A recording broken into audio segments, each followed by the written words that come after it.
It was early March in the 53rd year of the Deshuan era. I stood in a remote courtyard of the Marquis Jindong's estate in the capital. The massive snowdrifts that had buried the city all winter were finally melting, but the wind remained razor-sharp. I was dressed in thin clothes, ignoring the chill. Sweat poured down my face as I swung my long blade, over and over. My face was flushed, and the blood in my veins felt like it was boiling. I gripped the hilt tight. The blade glowed a deep, fiery red, slicing through the air and leaving faint ripples in its wake. Every time I completed a strike, a small line of text flickered in my vision. Basic Blade Technique Mastery, +1. Basic Blade Technique Mastery, +1. I didn't stop. I couldn't. Finally, the notification changed. Basic Blade Technique reached perfection. You have gained the advanced skill, Shattering Sunblade. Blood Chi has reached the peak of the 9th rank. Breakthrough now? A surge of joy hit me. Suddenly, the red blade in my hand felt different. It hummed with power. My blood started to churn violently, and strands of red energy actually began to leak from my skin. Behind me, the phantom of a crimson sun rose, looking like the very first dawn of creation. It tore through the darkness, radiating life and heat. I began to shake. My skin felt like molten lava. The power reached a breaking point, ready to incinerate anything in its path. I didn't hesitate. I stared forward, my expression turning stone cold, and swung the blade. For a split second, the freezing courtyard felt like midsummer. A single strike had changed the world around me. Then, a sharp crack echoed from inside my chest. It felt like an invisible shackle had snapped. The boiling energy found its path, rushing through my body like a river crashing into the sea. I opened my eyes. A faint golden light flickered in my pupils, and for a moment, they seemed to double, looking like the eyes of a saint. Then, the light faded. My aura collapsed inward, and I looked like an ordinary teenager once again. I had been in this world for 2 months. I had finally reached the 8th rank, the refinement realm. 2 months ago, I realized I had logged into a mysterious game world way ahead of schedule. In my past life on Earth, no one knew where this game came from. We only knew that a few lucky people were chosen to enter this hyper-realistic world. Right now, the Great Wu Dynasty was ruled by Emperor 1. I didn't know much about this specific era. When the game was supposed to launch for beta testing, it was already the era of the Empress. Currently, the Emperor's sons were locked in a brutal struggle for the throne. I knew what was coming. In 5 years, the third prince would lead a bloody coup, storming the palace through the White Tiger Gate. He would go mad, slaughtering every member of the royal bloodline. But he wouldn't be the winner. I tried to remember the details. In my past life, I started during the first public test, 6 years after the Empress had already taken the throne. I only knew the broad strokes. The real threat wasn't the 2 princes fighting now. It was a shadow dragon, hiding in the dark. During that night of blood and snow 5 years from now, the second princess would appear with the founder's sword. She would crush the rebels, but by the time she was done, the emperor, the prince, and every male heir would be dead. That was how the Great Wu got its first empress. That was how a glorious, terrifying era began. Is it because of this seal? I whispered, looking at my palm. A faint mark of an imperial seal was etched into my skin. Only I could see it. 9 dragons were carved into it, breathing out primordial mist. It was surrounded by purple energy and the faint glow of stars. At its center sat the sun, the moon, and the purple microstar. I tried to look closer, but the seal went dark, shielding itself from my gaze. I took a deep breath to calm my heart. Whatever this seal was, I had to focus on the present. I needed power, and I needed followers. Emperor Wen's court was a mess. Bandits were everywhere, and the provinces were starting to act like independent kingdoms. To most, this was a tragedy.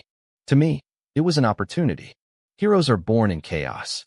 Once the Empress takes over, she'll crush the regional lords and unify everything.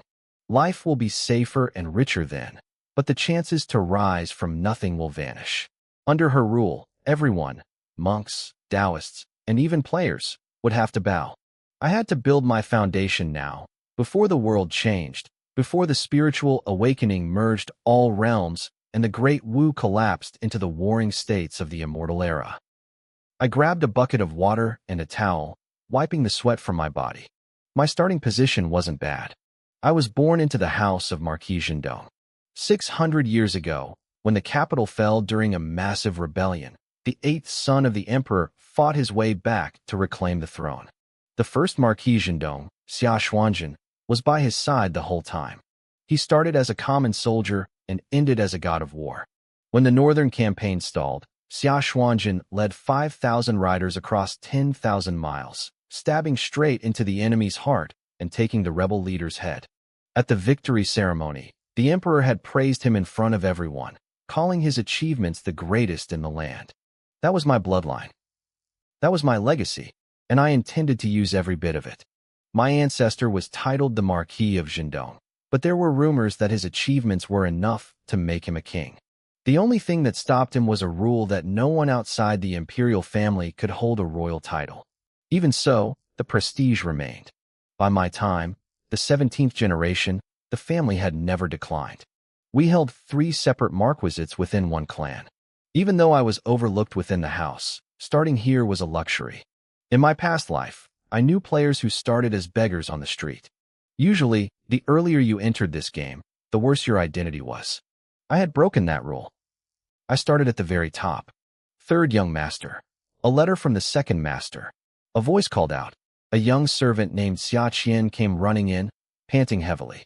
His face was flushed red, either from the biting wind or the exertion. Xia Qian was 16, a year younger than me. He had been by my side since he was 4. Even though his branch of the Xia family had split off 200 years ago, he was still blood. That was why he was allowed to serve a direct descendant like me. I took the letter calmly. I felt no excitement, only a faint sense of curiosity. Did something happen outside? I asked. It's been 3 years since the last one. Why so sudden? Young master, you're as sharp as ever. Xia Qian beamed. It's great news. The second master beheaded a third-ranked great demon in the eastern wilderness. It was a local overlord. The demon hordes fled for 100 miles. People are saying the east will be fully pacified within 2 years. The second master and madam will finally be coming home. Xia Qian was vibrating with joy. To him, this meant a family reunion after 14 years. But I didn't smile. I had inherited all the memories and emotions of the original Xia Chun. I wasn't just a player occupying a body. I felt like I truly was him, awakened after 2 months of remembering my past life. My father, Xia Yuan, was the Marquis of Dongan. In my memories, he adored me until I was 3. Then came the aptitude test. I was labeled a waste body, someone who could never practice martial arts. My father had gone silent that day, but eventually, he looked at me with grit in his eyes. He promised he would find a way to change my fate. The very next day, the demon tides erupted. He was appointed commander-in-chief and left for the eastern wilderness with my mother, a powerful sorceress. I was only 3.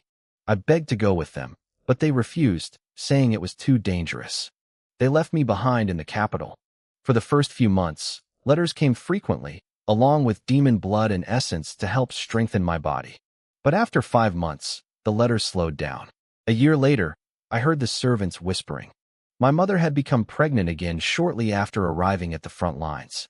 Once my younger brother was born, the letters dropped to once every 6 months. By the time I was 6, the supplies stopped entirely. I tried to tell myself my father was just busy leading an army.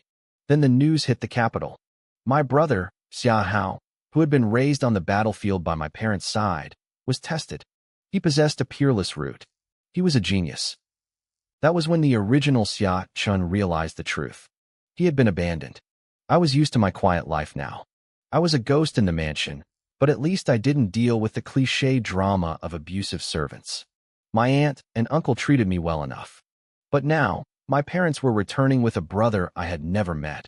A brother who supposedly carried a supreme, immortal bone in his body. Even though my own innate saint pupils were superior, his bone would still be legendary once the spiritual awakening began. The fact that the servants knew about my father's victory before I did told me everything I needed to know. We shared blood, but we were strangers.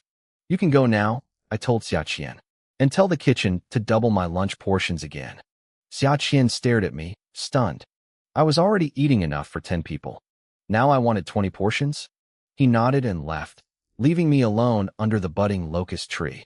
I looked down at the yellowed envelope in my hand. It was sealed with a Qilin pattern. I drew my crimson long blade and lightly pricked my finger. As a drop of my hot, red blood hit the paper, the Qilin pattern glowed. A faint, spectral roar echoed in the courtyard. The light flared for a few seconds before fading into a dull hum. The seal was broken. I knew exactly what this letter represented, and it wasn't a warm welcome home. This was my mother's doing. Her name was Su Xiaoxue, and she was a powerful sorceress. In this era, before the true awakening of spiritual qi, the world was divided. There were warriors, and there were sorcerers. Back in my old world, I just thought of them as tanks and mages. A top-tier warrior could hold off an army of 100,000, and a master sorcerer could cleave a province in half with a single spell. But people like that were rare. Most were still just human. My mother's letter was sealed with a technique that only a blood relative could open. It was a security measure to keep prying eyes away, especially the crude warriors who didn't understand the subtle arts of a sorcerer. I pulled out the fine Xian paper. The texture was soft and expensive, but the message inside was brief. My father wrote that he would be home in 6 months to 2 years. But it was the second half of the letter that made my skin crawl. He told me the emperor had granted a marriage alliance. As a son of the house of the Marquis, I was expected to perform well for the second princess.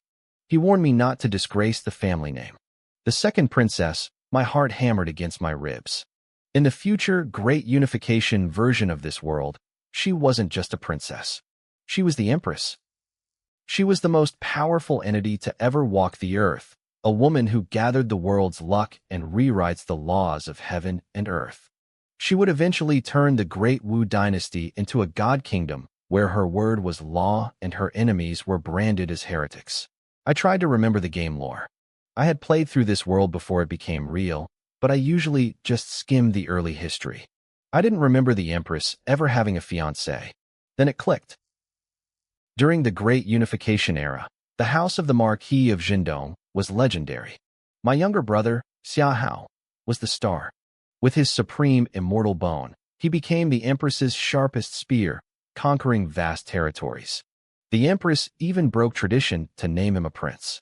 That nameless fiancé supposedly died in a bloody palace coup before the wedding could ever happen.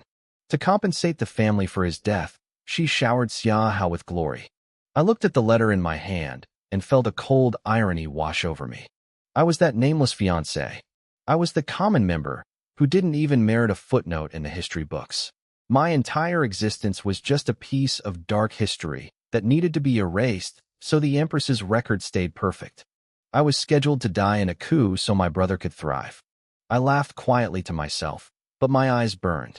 My saint pupils flickered, the sun and moon swirling in my gaze as a faint, chaotic mist began to rise. If the script said I had to die for the plot to move forward, then the script was wrong. I calmed my breathing and went back inside to change. I put on a set of high-quality robes. I didn't have servants in my courtyard anymore. In our family, once a boy turned 12, the maids were removed to prevent us from breaking our essence before reaching the 8th rank of martial arts. Lust was a distraction that could ruin a cultivator's foundation. As I stepped out of my courtyard, a young woman in a green silk dress approached me. Her name was Baizhu. She was 16, graceful, and carried herself with a quiet dignity.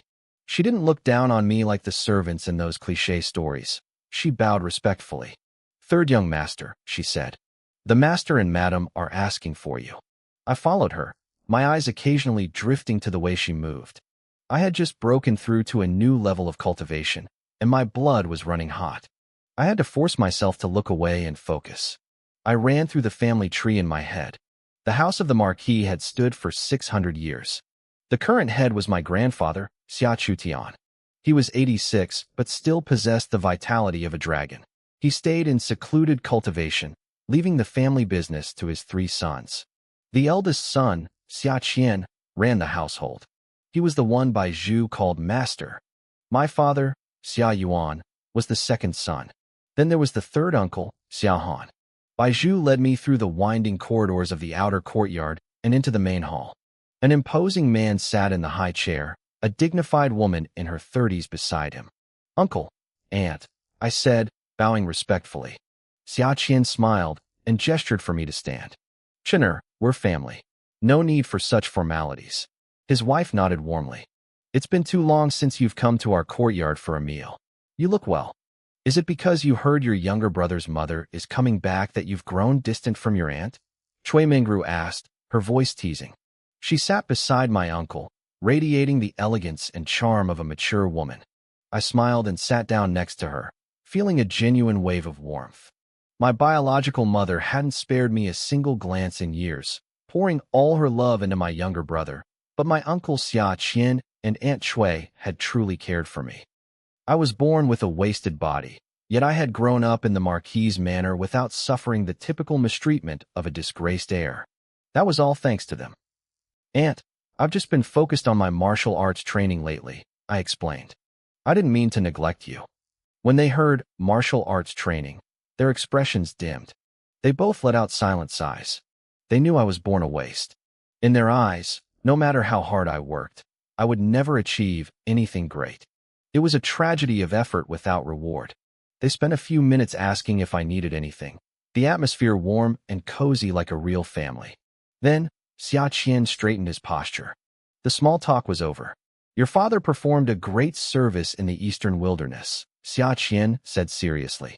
The emperor has issued a marriage decree. He's betrothing the second princess to you.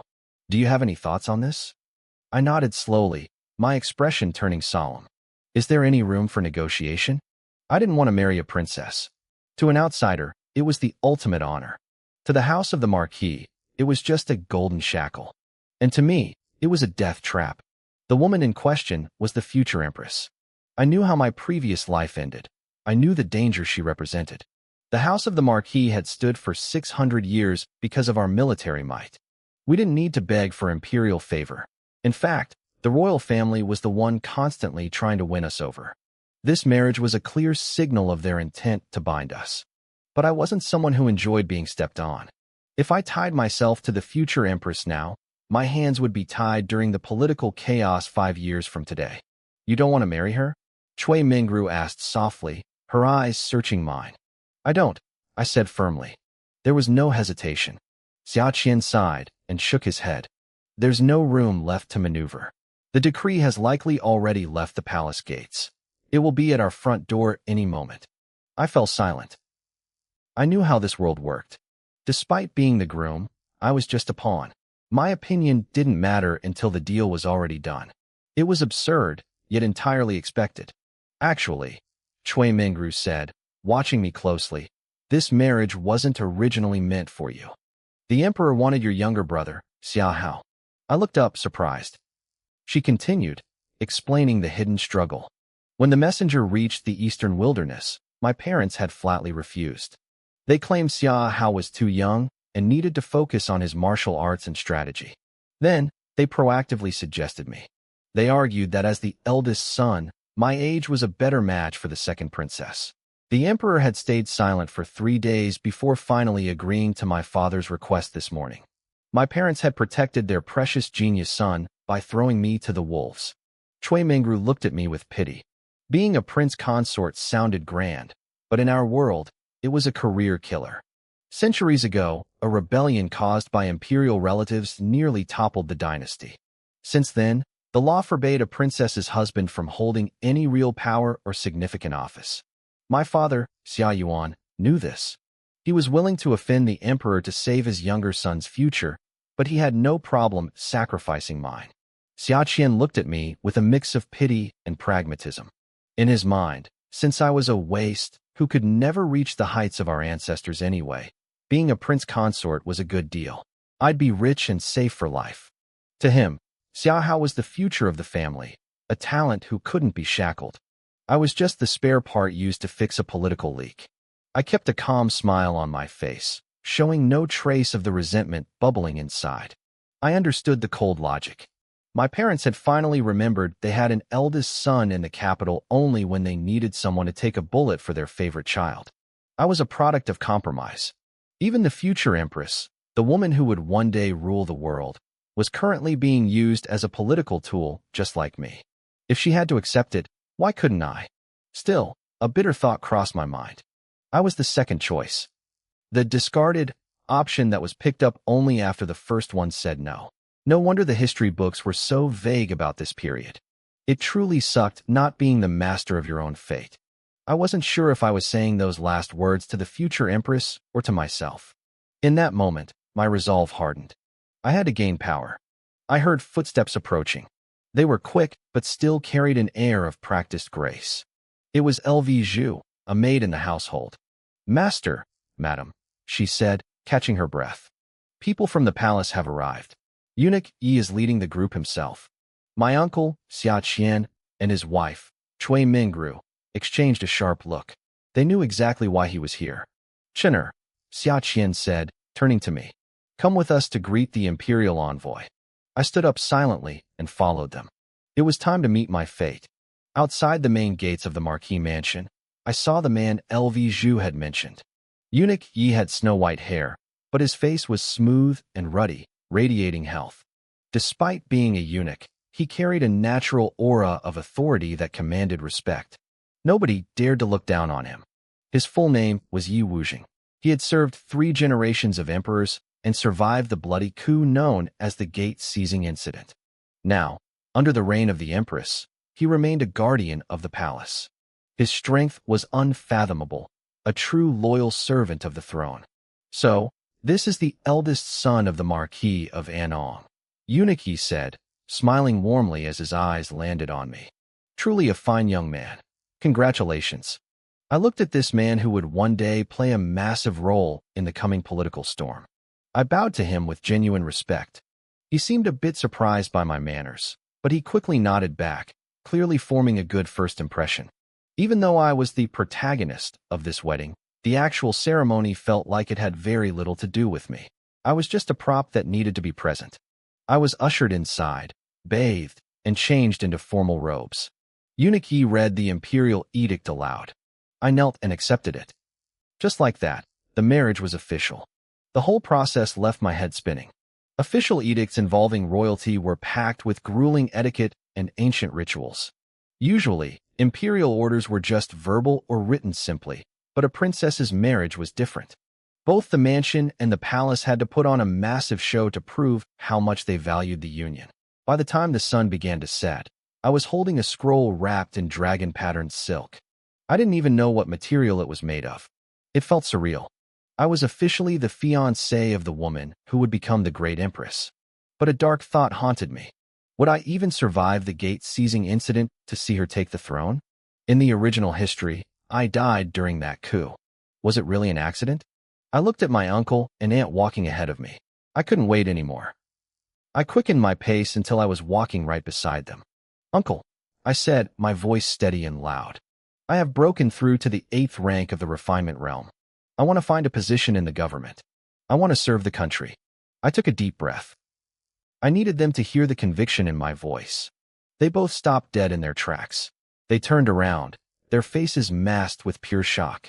"You reached the 8th rank?" Xia Qian asked, his voice trembling slightly. If anyone else had reached the 8th rank, they wouldn't have blinked.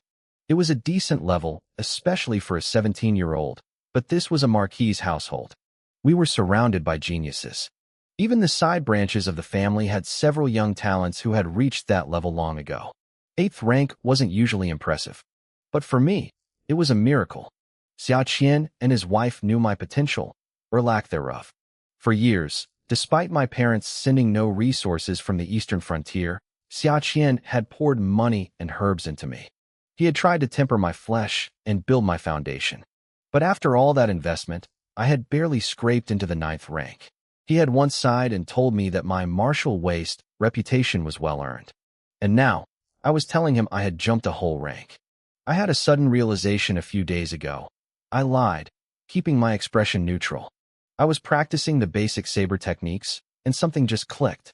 I understood something new within the forms, and my cultivation broke through naturally. I omitted the details about my system. I didn't need to hide completely anymore. I needed the family's resources to rise fast. "Show me," Xia Qian said. His face was grave. He was skeptical. The basic saber technique of our house wasn't some cheap manual found on the street. It was the result of 600 years of refinement, incorporating elements from the imperial family's best styles. It was designed to be the perfect foundation for the 9th rank. It was considered perfect, unchangeable. Even Xia Qian, in his youth, had tried to improve it and failed. His brother, my father, had failed. Even the head of the house, my grandfather, hadn't been able to change a single move. "Bring a saber," I said to a nearby servant. "Use mine," Xia Qian interrupted. He drew a long, pitch-black blade from his waist. The moment the steel left the sheath, a cold light filled the air. For a split second, I saw a vision of a black flood dragon leaping out of a deep abyss, its scales dark enough to swallow the light. The image vanished instantly, and the blade returned to looking like simple, dark steel. I knew it wasn't an illusion. This was a divine weapon, forged in the blood of a high-level demon beast. It was a treasure of the Marquis mansion. I gripped the hilt with both hands. It was incredibly heavy. If I were still at the 9th rank, I wouldn't have even been able to swing it. The weight itself was a test. I held it steady. Xia Qian nodded, his eyes gleaming with newfound expectation. He could see I had the strength to back up my claim. I raised the black saber. My blood began to boil, and a surge of vital energy flooded my limbs. Behind me, the faint shadow of a rising sun appeared. The very air around us began to hum. Cui Mengru's eyes widened. She came from the prestigious Cui family, and she knew exactly what she was looking at. This wasn't just a breakthrough. This was something else entirely. Cui Mengru was a sorceress. Her path relied on sensing the natural energies of heaven and earth, and right now, she could feel everything. I drew a deep breath, pulling the surging essence of the world into my body. I channeled that power down my arms and flooded it into the pitch-black blade. Sun-guarding demon breaker. I warred. I stood in the center of the garden, but the scenery around me seemed to shift. I felt as if I were facing 10,000 demons, an army of darkness stretching to the horizon. My blood reached a boiling point. My spirit hit its absolute peak. I swung the saber. The world seemed to change color. A brilliant, miniature sun flashed across the blade's edge. Xia Qian moved instantly, catching the radiant light with his bare palm. The impact didn't even break his skin, but his face transformed. He couldn't hide his shock. "You actually improved the basic saber technique?" he asked.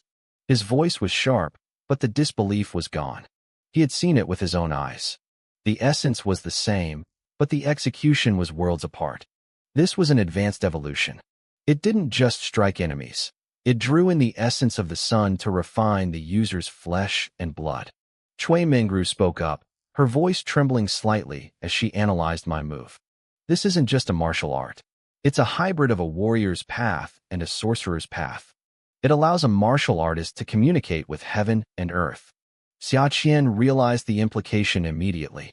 Usually, martial artists at the 9th or 8th rank had to rely on grueling physical labor or expensive herbs to temper their bodies. They couldn't touch natural energy. But this technique allowed a practitioner to actively absorb energy to strengthen their physique. It would cut the time needed to reach the 7th rank in half. "Keep this a secret," Xia Qian said, his expression turning deadly serious. He glanced at the servants and maids nearby. Luckily, they were all trusted family retainers.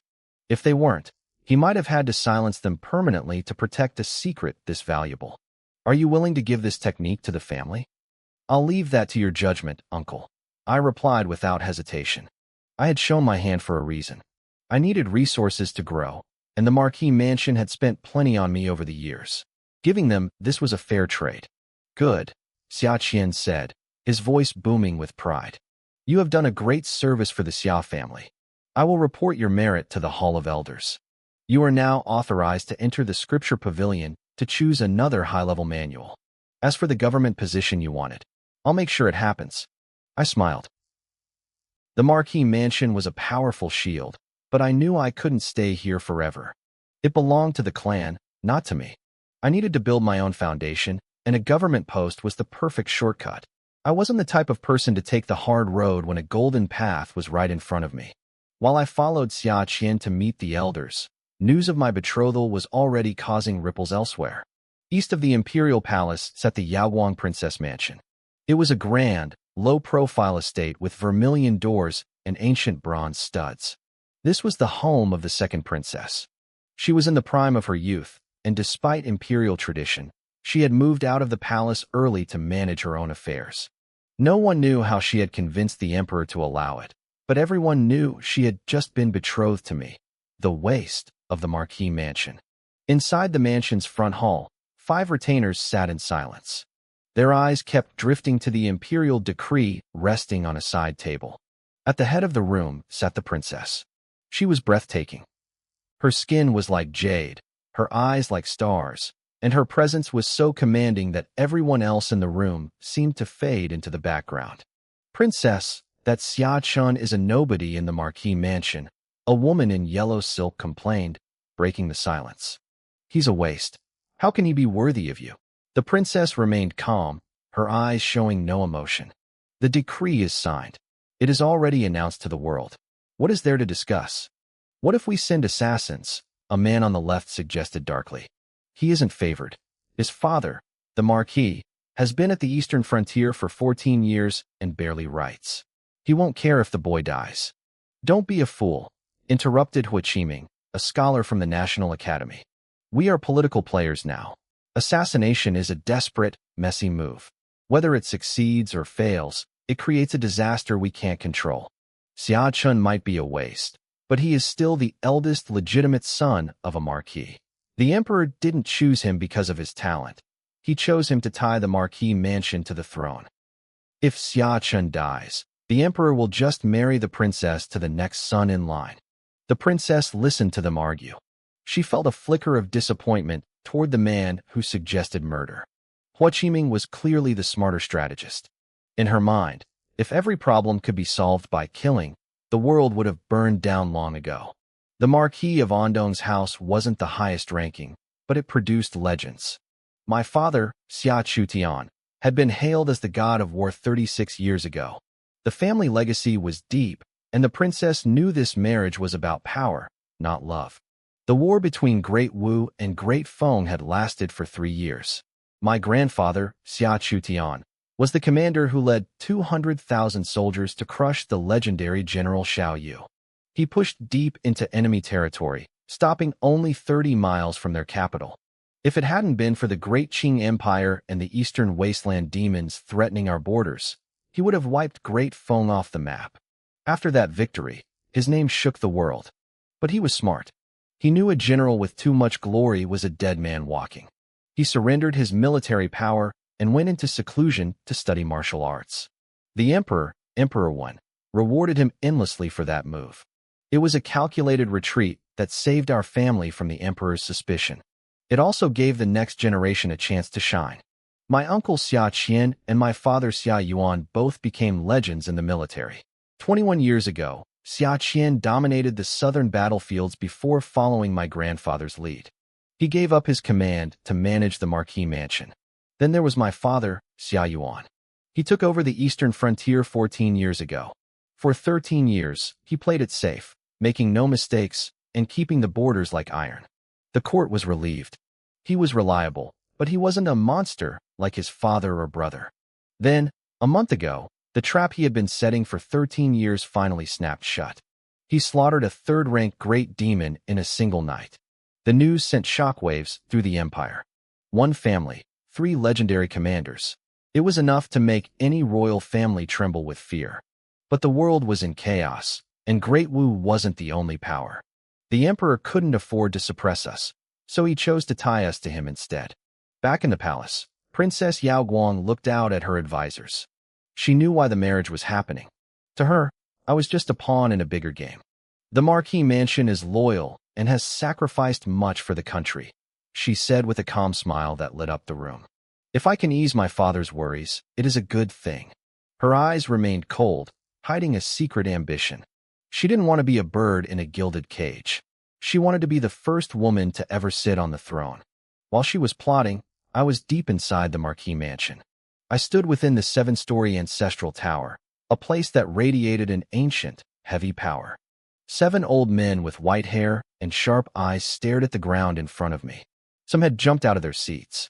One had accidentally plucked out a strand of his beard. Another had spilled his tea all over his silk robes. You actually improved the basic saber technique, one of them gasped. In our world, the basic technique is the foundation of everything. It determines your potential and your future power. Our family's version had been a secret for 600 years, passed down only to the direct bloodline. We believed it was perfect, refined by generations of masters. But I had just demonstrated a version that surpassed it. I watched the glowing, scorched crack I had left on the floor. I had used the sun-breaking demon saber, and the power was undeniable. Good. Truly good, shouted Xiaoyu, the eldest of the group and my granduncle. He laughed loudly, though his eyes held a flicker of regret. Your talent for cultivation might be poor, but your comprehension is godlike.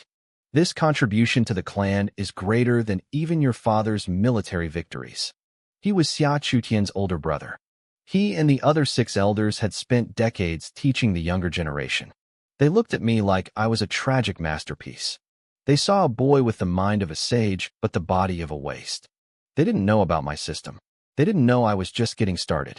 100 military merits can't compare to what you've done today, another elder, Xia Xian, added.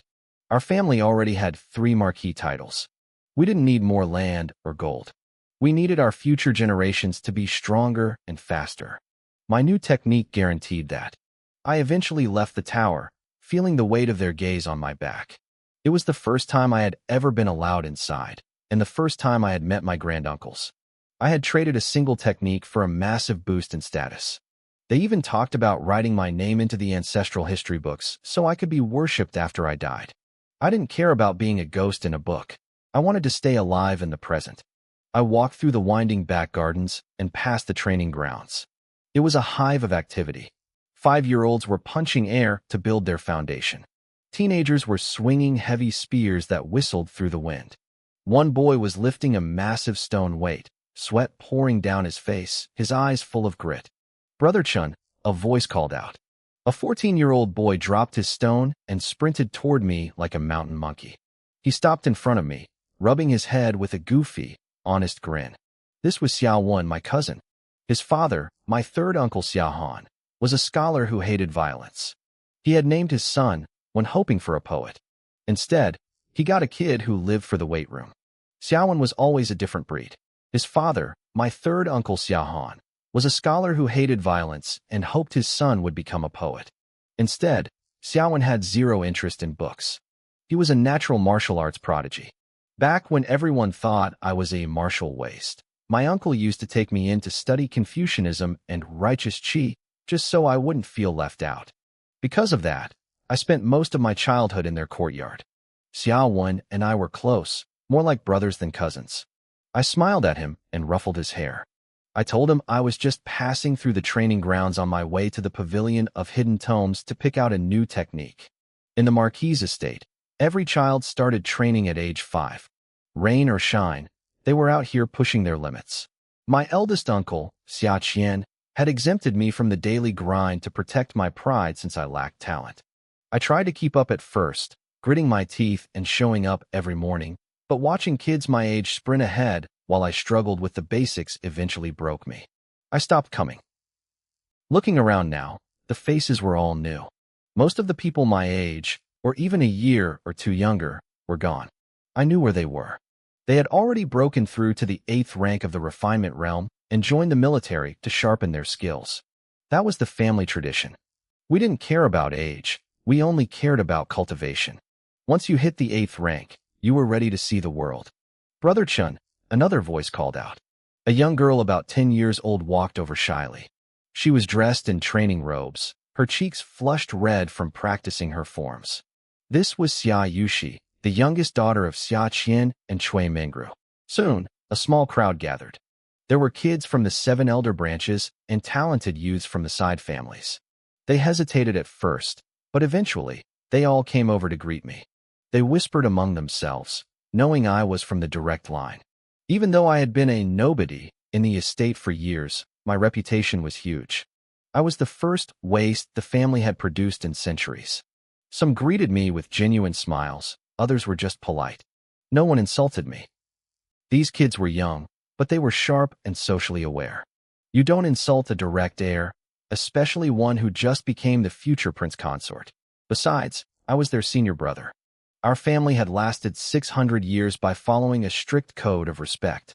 I greeted them all with a warm smile, making them feel at ease. But internally, my mind was racing. I looked at a few specific boys in the crowd. I knew their futures. These kids were going to be legends. Take Xiao Wen, for example. In the future history books, specifically the annals of the Xia family, he would be recorded as the emperor's most loyal general. The records would say that even when the emperor was like a hidden dragon in the depths, waiting for his time, Xiao Wen was the only one whose loyalty never wavered. My gaze shifted to a cold-looking 12-year-old boy named Xiao Yichen. He was from a side branch, currently a nobody. But in the future era of unification, he would lead the great Wu cavalry and dominate the battlefields of the eastern wilderness. Then there was Xia Haoyu, the grandson of the sixth elder. His future achievements were just as terrifying. "Brother Chen, are you leaving to train soon?" Xiao Wen asked, his eyes bright with excitement.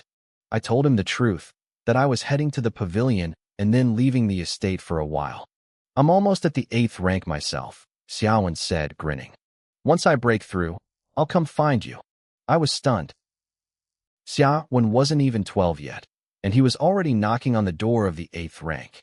The talent in this generation was insane. It felt like geniuses were popping up like bamboo shoots after a rain. A golden age was coming. The 600 years of the Xia family's accumulated luck was about to explode, pushing us to a new peak. I had to grab this opportunity before the world changed forever. I eventually made it to the Pavilion of Hidden Tomes. It was a massive 7-story building.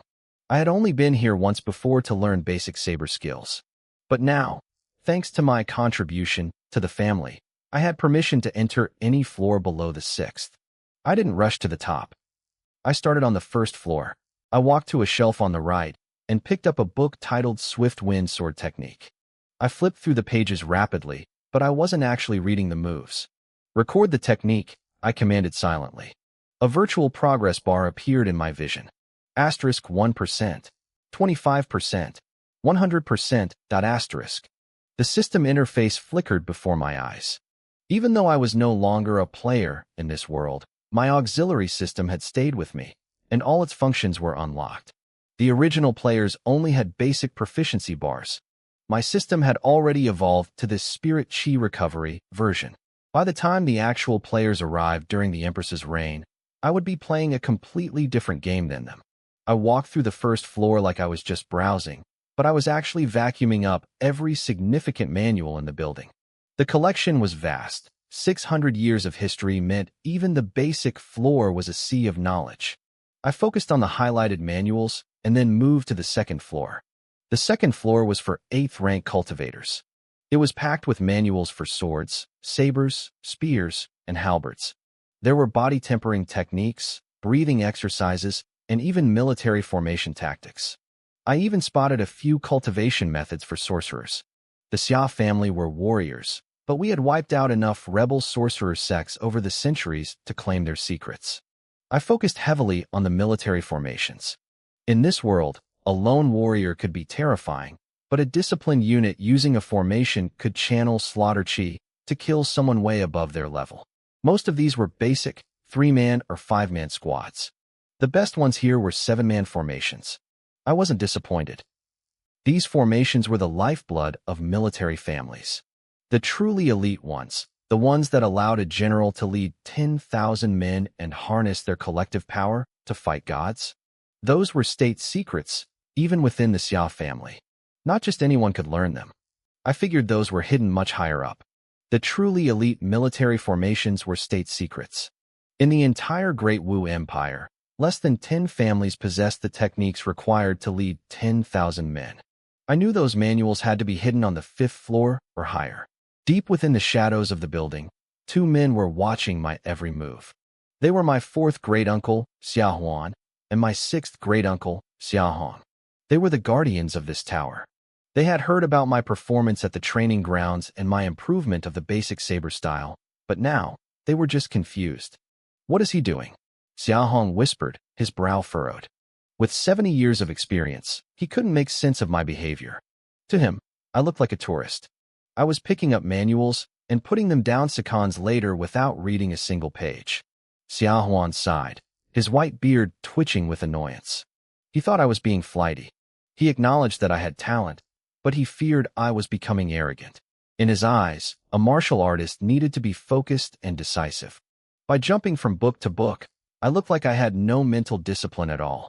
They even started to pity me, thinking it was no wonder my father, Xia Yuan, ignored me to focus on my younger brother, Xia Hao.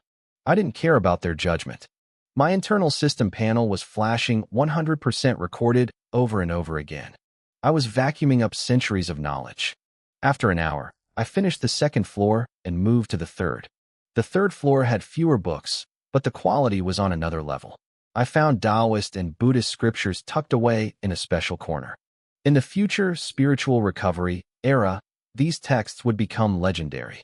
People would eventually derive God-tier breathing techniques and divine visualizations from these very pages. I didn't skip a single one. I scanned them all, ensuring I would have the ultimate advantage when the world changed. I cleared the fourth floor and finally reached the fifth. The space was vast, but it only held about 100 manuals. I found formations for 1,000 men and even scrolls of Confucian calligraphy that radiated a sharp, righteous energy known as Haoran Qi. I scanned every bit of it.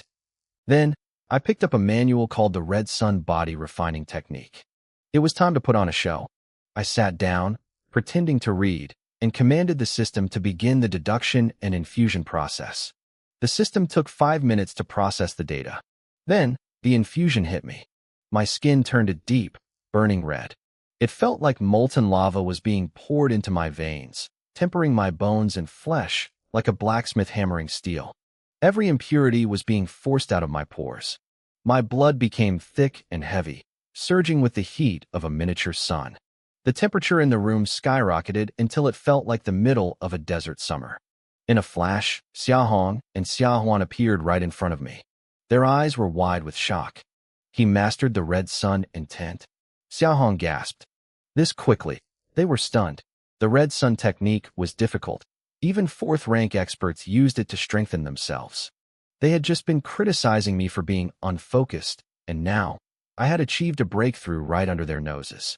I slowly opened my eyes, letting the golden glow in my pupils fade away.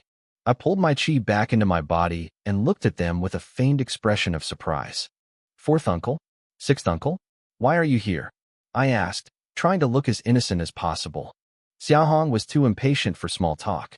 He grabbed my wrist, sending a surge of his own chi through my meridians to check for damage. He found nothing but a terrifyingly solid foundation. My body was like a fortress. How did you master that so fast? He demanded. I rubbed the back of my head, playing the role of a lucky genius. I don't know. I was just reading, and suddenly, I felt a connection to it. Xiaohong looked like he wanted to scream. A connection? Just like that. Xiaohuan stepped forward, his eyes narrowed. And why were you browsing so many different books earlier? You barely looked at them. I heard the ancient sages read every book in existence to create their own unique paths, I said, putting on a bashful smile. I wanted to see if I could emulate them. As for this technique, it just felt right. Xiaohuan burst into laughter. He thought I was being an ambitious, naive kid. He warned me that trying to learn everything would only lead to disaster and that I should focus on one path. I just nodded and thanked him for the advice. They still thought my natural talent was mediocre, but they couldn't deny that my enlightenment was something special. Maybe in the future, you'll actually achieve something, Xiaohong said, his voice carrying a rare note of encouragement. I will, I replied firmly. I stayed and chatted with my two uncles for a while longer. They were patient, walking me through the specific precautions I needed to take during my cultivation. When I finally bowed and took my leave, I could feel their eyes on my back as I walked out of the hidden palace pavilion. Xiaohong let out a long, heavy sigh. What a pity for that boy. His comprehension is monstrous, bordering on demonic, yet he has a waste body. Heaven is truly unfair.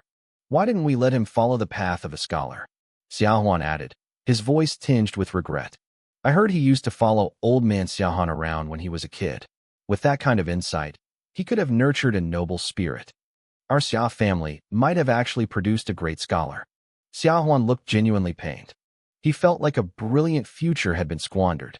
For 600 years, The Xia family had been seen as nothing but crude martial artists, often looked down upon and suppressed by the literati in court. If I had become a scholar, it would have balanced the family's legacy. Xia Hong remained silent for a long moment before finally speaking. I heard that years ago, the second brother sent a letter back from the Eastern Wilderness battlefield. He told the third brother that his son belonged in the martial arts world. Even if he was a waste, even if his blood eventually stained the battlefield, he should die with a saber in his hand, not a brush. Silence fell over the pavilion. It lasted a long time. Second brother Xia Yuan was a good man and a brilliant general, Xia Huan muttered eventually, shaking his head. He never brought shame to this marquee mansion. But as a father, he failed that boy. They remembered how Xia Yuan had treated me, with coldness and indifference. I had grown up lonely within the clan, dismissed by my elders because I lacked martial talent. But they didn't know the truth. They didn't see the iron will I had forged or the way I had spent my days devouring every scroll I could find. The Chronicles of the Xia Dynasty, Volume 1, Chapter 10, The Appointment. By the time I returned to my own courtyard, night had already swallowed the world. A bright moon hung high, casting white, jade-like light onto my fingertips. The light seemed to dance as I moved. From the moment I stepped out this morning until now, this single day had been more eventful than the last 2 months combined. Young master, old Kai heard me coming and rushed out, his face beaming. Young master, I heard the emperor has betrothed the second princess to you. This is wonderful news. I nodded, but I didn't let myself get distracted by the marriage. I had more urgent matters to attend to. For the next 2 days, I stayed inside my courtyard, training like a man possessed. I watched the proficiency numbers on my system panel rise. +1, +1, +1. Every hour, I felt myself growing stronger. The pure yang qi inside me was becoming dense and powerful. My combat strength was now on a completely different level. I swung the demon-breaking saber, drawing in the extreme yang energy from the environment to temper my flesh. I rotated between the body refinement art and my internal qi cultivation, strengthening my bones and meridians. The two methods complemented each other perfectly, causing a qualitative change in my physique. This peace was broken on the 3rd day. A man knocked on my courtyard gate. It was Xia Dong, my uncle Xia Qian's right-hand man. "Third young master, the master requests your presence," he said. "Uncle Dong, why did you come yourself?" I asked, quickly letting him in. I was shirtless, my skin glistening from the workout. Xia Dong was a trusted member of the family, a general who had retired from the military just to stay by my uncle's side. He wasn't just a servant, he was family. He stood in the courtyard, his eyes widening slightly as he noticed the metallic, reddish glow fading from my skin. "When it concerns the young master, it's better if I come personally," he said with a smile. "We're family, no need for such formalities," I said, grabbing his hand and leading him to a seat. "Wait for me to wash up. I'll be ready in a second." I cleaned up and changed into fresh clothes. My heart was racing, but I kept my face calm. I knew exactly why my uncle wanted to see me. The government position was finally ready. The marquee mansion was massive. It took me 20 minutes just to walk to my uncle's quarters. When I arrived, Xia Qian was sitting in the front hall, sipping tea. "Uncle," I said, greeting him. "Sit," he said calmly. "I've looked into your placement. There are 3 positions available, all of them quite good." I smiled. Having the backing of a marquee mansion really made life easy. In my past life, players had to grind for 6 months just to get a bottom-tier rank. Now, I had 3 choices handed to me on a silver platter. The first is the Imperial Yulin Guard, Xia Qian explained. The second is the Qingzhou Prefecture Army. The third is the Southern Border Army. All are 7th-rank official positions. My eyes sharpened. As a member of a noble family, I could skip the entry-level grind. Some people might call it cheating, but I called it efficiency. Why start as a foot soldier when you can start as an officer? "The Imperial Yulin Guard," I said without a second thought. Xia Qian looked at me. "Are you sure?" "I'm sure." The Yulin Guard were the emperor's personal troops. They guarded the palace, patrolled the capital, and maintained order. But most importantly, they had the power to investigate and enforce the law within the city. The capital was full of powerful people, and if I played my cards right, that enforcement power could be leveraged into massive political influence. More importantly, I knew the future. In 5 years, during the gate seizing incident, the Yulin Guard would play a pivotal role. I needed to start positioning myself now. The prefecture army was too boring, and the southern border was too far away.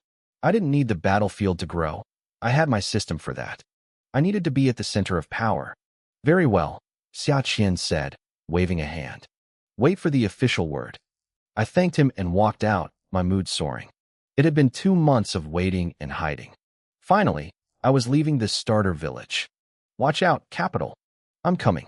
I had experienced the capital's prosperity before, but this time, everything felt different. Even with my noble status, the Marquis's estate was a gilded cage. There were too many rules. Until I reached the 8th rank, I wasn't even allowed to step outside the gates. As I sat in my room, I realized something strange. I still remembered everything from my old world, the philosophies, the ancient scriptures, and the classic poems. In my past life as a player, that shouldn't have been possible. When players first arrived in this world, their memories of Earth's culture and history were wiped clean. It was as if this reality wouldn't allow those foreign ideas to exist. The restriction only lifted much later, after the All Heavens Fusion update. I had a theory. Those scriptures and ideas were tied to the highest laws of the universe. They were too powerful to be allowed into this world early. Yet, here I was, the one person the rules had missed. I looked down at my hand. The phantom image of the 9-dragon imperial seal flickered in my palm. What exactly were you? It hadn't just brought me here ahead of schedule. It had preserved my system and shattered the mental block. As I whispered the question, the seal began to glow. A hazy, soft light pulsed from it, as if it were waking up. It was trying to answer me. For 2 months, the seal had been dormant. Now, thin strands of light were leaking through my fingers. I didn't waste time. I hurried through the sprawling estate, ducked into my private courtyard, and slammed the door shut. My palm felt like it was on fire. It felt like something was physically growing out of my flesh. I could feel a connection forming, a bond so deep it felt like we shared the same soul. Chaotic gray mist filled the room. In the haze, I saw the very fabric of reality weaving together. Divine chains of order lashed out, and mysterious runes crawled across the surface of the seal. Visions flashed before my eyes. I saw billions of living beings prostrating on the ground.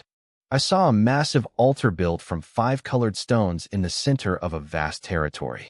A low, ancient chanting echoed in my ears. It was a sacrificial rite from the dawn of time. Was it calling me? My head throbbed. My skin crawled. The phantom seal began to solidify, pulling itself into existence from some unknown void. I couldn't help myself. I walked toward the floating jade, which was now radiating a thick, purple mist. The next second, the world vanished. The seal sucked me inside. Outside, the Marquis's estate remained deathly silent. Not a single guard or hidden expert noticed a thing. I landed hard and scrambled to my feet. I was in a new world. It was a place of total silence, frozen in time. Everything was encased in ice, except for the small patch of ground where I stood. I was standing on that same 5-colored altar. Spread out before me were offerings that defied logic. There were prehistoric beasts the size of mountains, their fresh blood still dripping as if they had just been hunted. There was chaos jade marrow and slabs of red gold phoenix metal. Then I saw it. A glowing egg, pulsing with life, suspended in the air. My mind instantly supplied the information. It was a phoenix egg. Not just any phoenix, a pure blood. Right next to it sat another egg, radiating a different but equal power. A dragon egg. I couldn't catch my breath. Dragons and phoenixes were supposed to be extinct. In the coming era, people would kill entire sects just for a few drops of their blood. But here, they were sitting on an altar like common fruit. Who were these for? Who could possibly be worthy of such sacrifices? I looked around, thinking it was for the heavens, but I quickly realized I was wrong. I was already standing above the clouds. I was in a massive complex of palaces built from the stars themselves. It stretched for millions of miles, a celestial fortress meant to suppress the universe. I felt a surge of power. For a moment, I felt like the god of this place. I tried to reach out for the eggs, but an invisible wall stopped me. I tried everything, but I couldn't get close. I didn't have the authority yet. I hadn't met the conditions to unlock this part of the world. I turned my gaze to the ruins. This was the Heavenly Court. It was the center of a fallen empire that once ruled everything. Now, it was a graveyard of ice. I saw frozen heavenly soldiers standing guard. I saw the names of the buildings, the Hall of Lingxiao, the Ministry of War, the Library of Heavens. Inside the frozen figures, I could see glowing crystals. They were packed with the essence of the great Tao. Suddenly, a roar shattered the silence. A massive golden dragon erupted from the purple palace in the distance. It was so long I couldn't see its tail, but it looked haggard. Its light was fading, flickering as if it were about to vanish forever. It was a fortune dragon, the physical manifestation of an empire's destiny. The dragon's eyes locked onto mine. It didn't look angry. It looked relieved. Before I could move, it lunged. It dived straight into my forehead. My body felt like it was being pumped full of liquid fire. The energy was too much. My meridians shattered instantly. I screamed, but the pain didn't last. The dragon's energy carried a massive wave of life. My flesh began to knit back together as fast as it was destroyed. It was a cycle of death and rebirth. My body was being forged into a vessel. My vision blurred. My eyes felt like they were being pierced by needles. The saint pupils I had been born with began to mutate. My pupils split. 2 became 4. One represented yin, the other yang. They looked like the sun and moon swirling in a sea of purple-gold light. The fortune dragon vanished, melting completely into my new eyes. The saint pupils. An ancient vision of legend. In the old scrolls, they said these eyes belonged only to the prehistoric sages and divine emperors. It was a unique phenomenon, a mark of destiny. Anyone born with them was said to possess the fate of a saint. As long as they didn't die young, they were destined to rule over the heavens themselves. And now, the saint pupils inside my own body were beginning to wake up. I don't know how long the process lasted.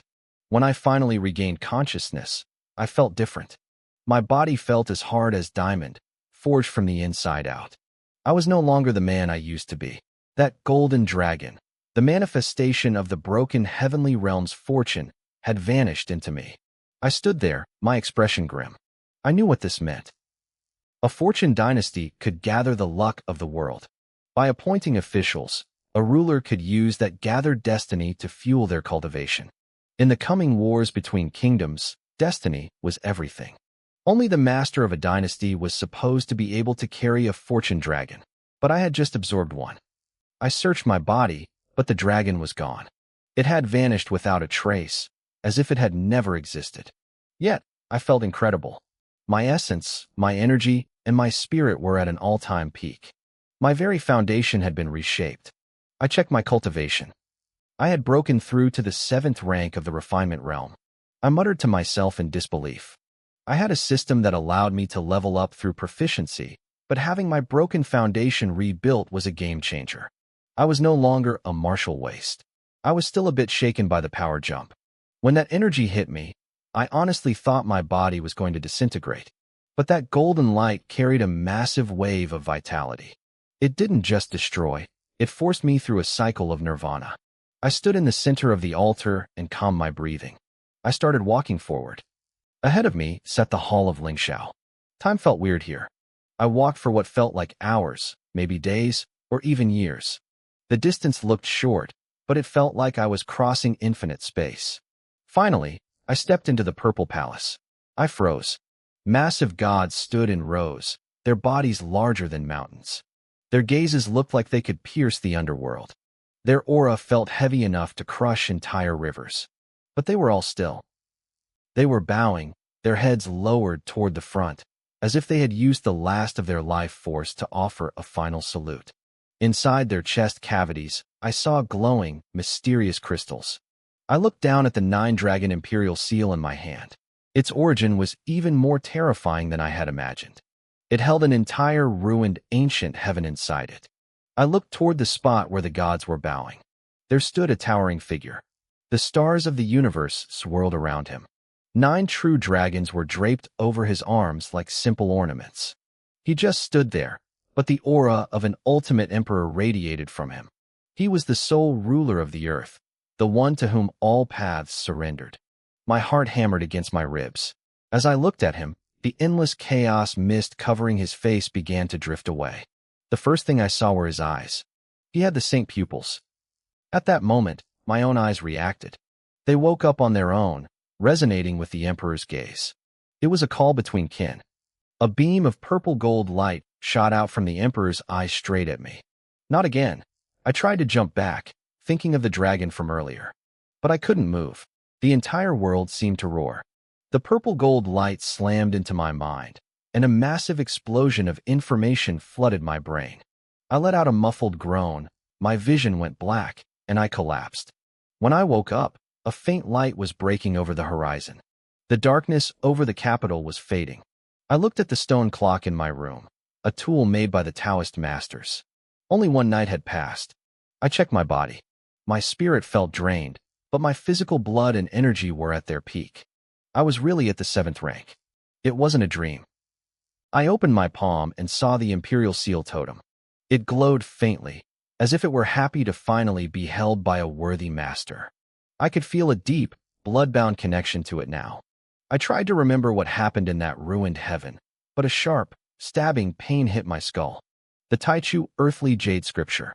A manual had appeared in my mind. I tried to read it, but it was shrouded in a chaotic mist. It was like the technique wasn't ready to be seen yet. Was it because the era of spiritual recovery hadn't fully started? Or was it because I hadn't established a fortune dynasty yet? I made a few guesses but eventually gave up. If the manual was in my head, I'd figure it out when the time was right. I spent the rest of the day meditating. The breakthrough and the inheritance had pushed my body to its limit. I didn't wake up until late afternoon, feeling fully restored. I went out to the courtyard to practice my forms. My fists whistled through the air, creating loud sonic booms with every strike. The difference between the 8th and 7th rank was night and day. At this level, I could be a commander of 1,000 men in the army, or a respected master in the martial world. Young master, your papers are here. Xia Qian came running into the yard, holding an official document and a set of armor. The Imperial Guard had delivered them. I stopped my practice and took the papers. It was my official appointment from the Ministry of War. Just like that, I was no longer just a civilian. I had officially entered the world of politics. My starting point, a 7th rank colonel. I smiled. The status of the Marquis's son was certainly useful. In my past life, people spent decades of blood and sweat to reach the 7th rank. I had done it with a single signature. I looked at the document, thinking of the 600 years of glory and the ancestors who died for this house. I knew exactly why I had been given this opportunity, and I wasn't going to waste it. I knew exactly why I was getting this appointment. It wasn't just my talent, it was my bloodline. Young master, when do you start your new post? Xia Qian asked, his eyes gleaming. Tomorrow, I said calmly. I had been waiting for this moment for 2 months. So soon. Xia Qian looked excited. He had grown up within the walls of the Marquis's estate and was itching to see the world. His talent wasn't bad either. He had broken through to the 8th rank of the refinement realm a month ago. Pack your things, I told him. You're coming with me. If I was going into the army, I needed people I could trust. Sending the family's younger generation into the heat of battle against barbarians and demons was the only way to build a real foundation. In the imperial court, whenever that suggestion came up, the room went silent. No one wanted to risk their own kin, but I wasn't like them. The next morning, I rose before dawn. Today was the day. I put on my official martial officer's uniform and stepped out into the courtyard. Xia Qian was already waiting at the gate. Behind him stood 3 men radiating intense vitality. I could tell at a glance they weren't ordinary. They carried a thick, murderous aura that only comes from surviving countless life and death struggles. Young master, the 4 of them greeted me in unison. I wasn't surprised to see the 3 strangers. They were retainers of the Marquis's estate. Every highborn son of the house was assigned retainers when they took a post.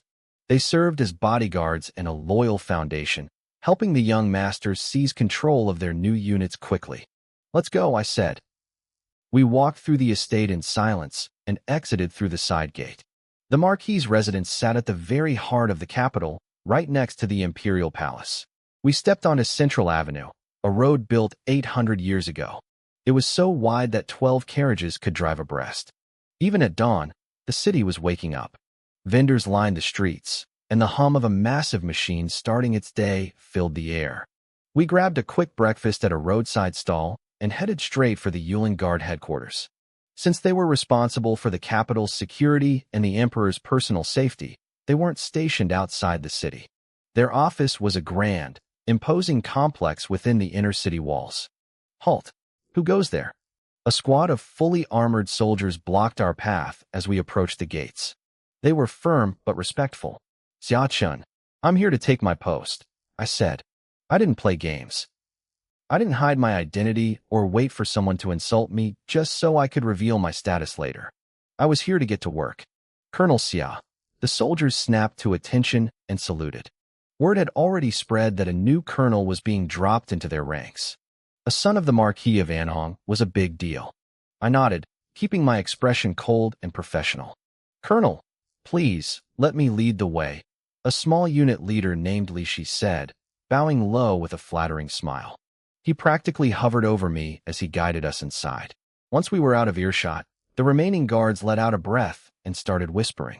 Man, when has the boss ever smiled like that? His face was practically folding into wrinkles. The Yulin Guard was elite.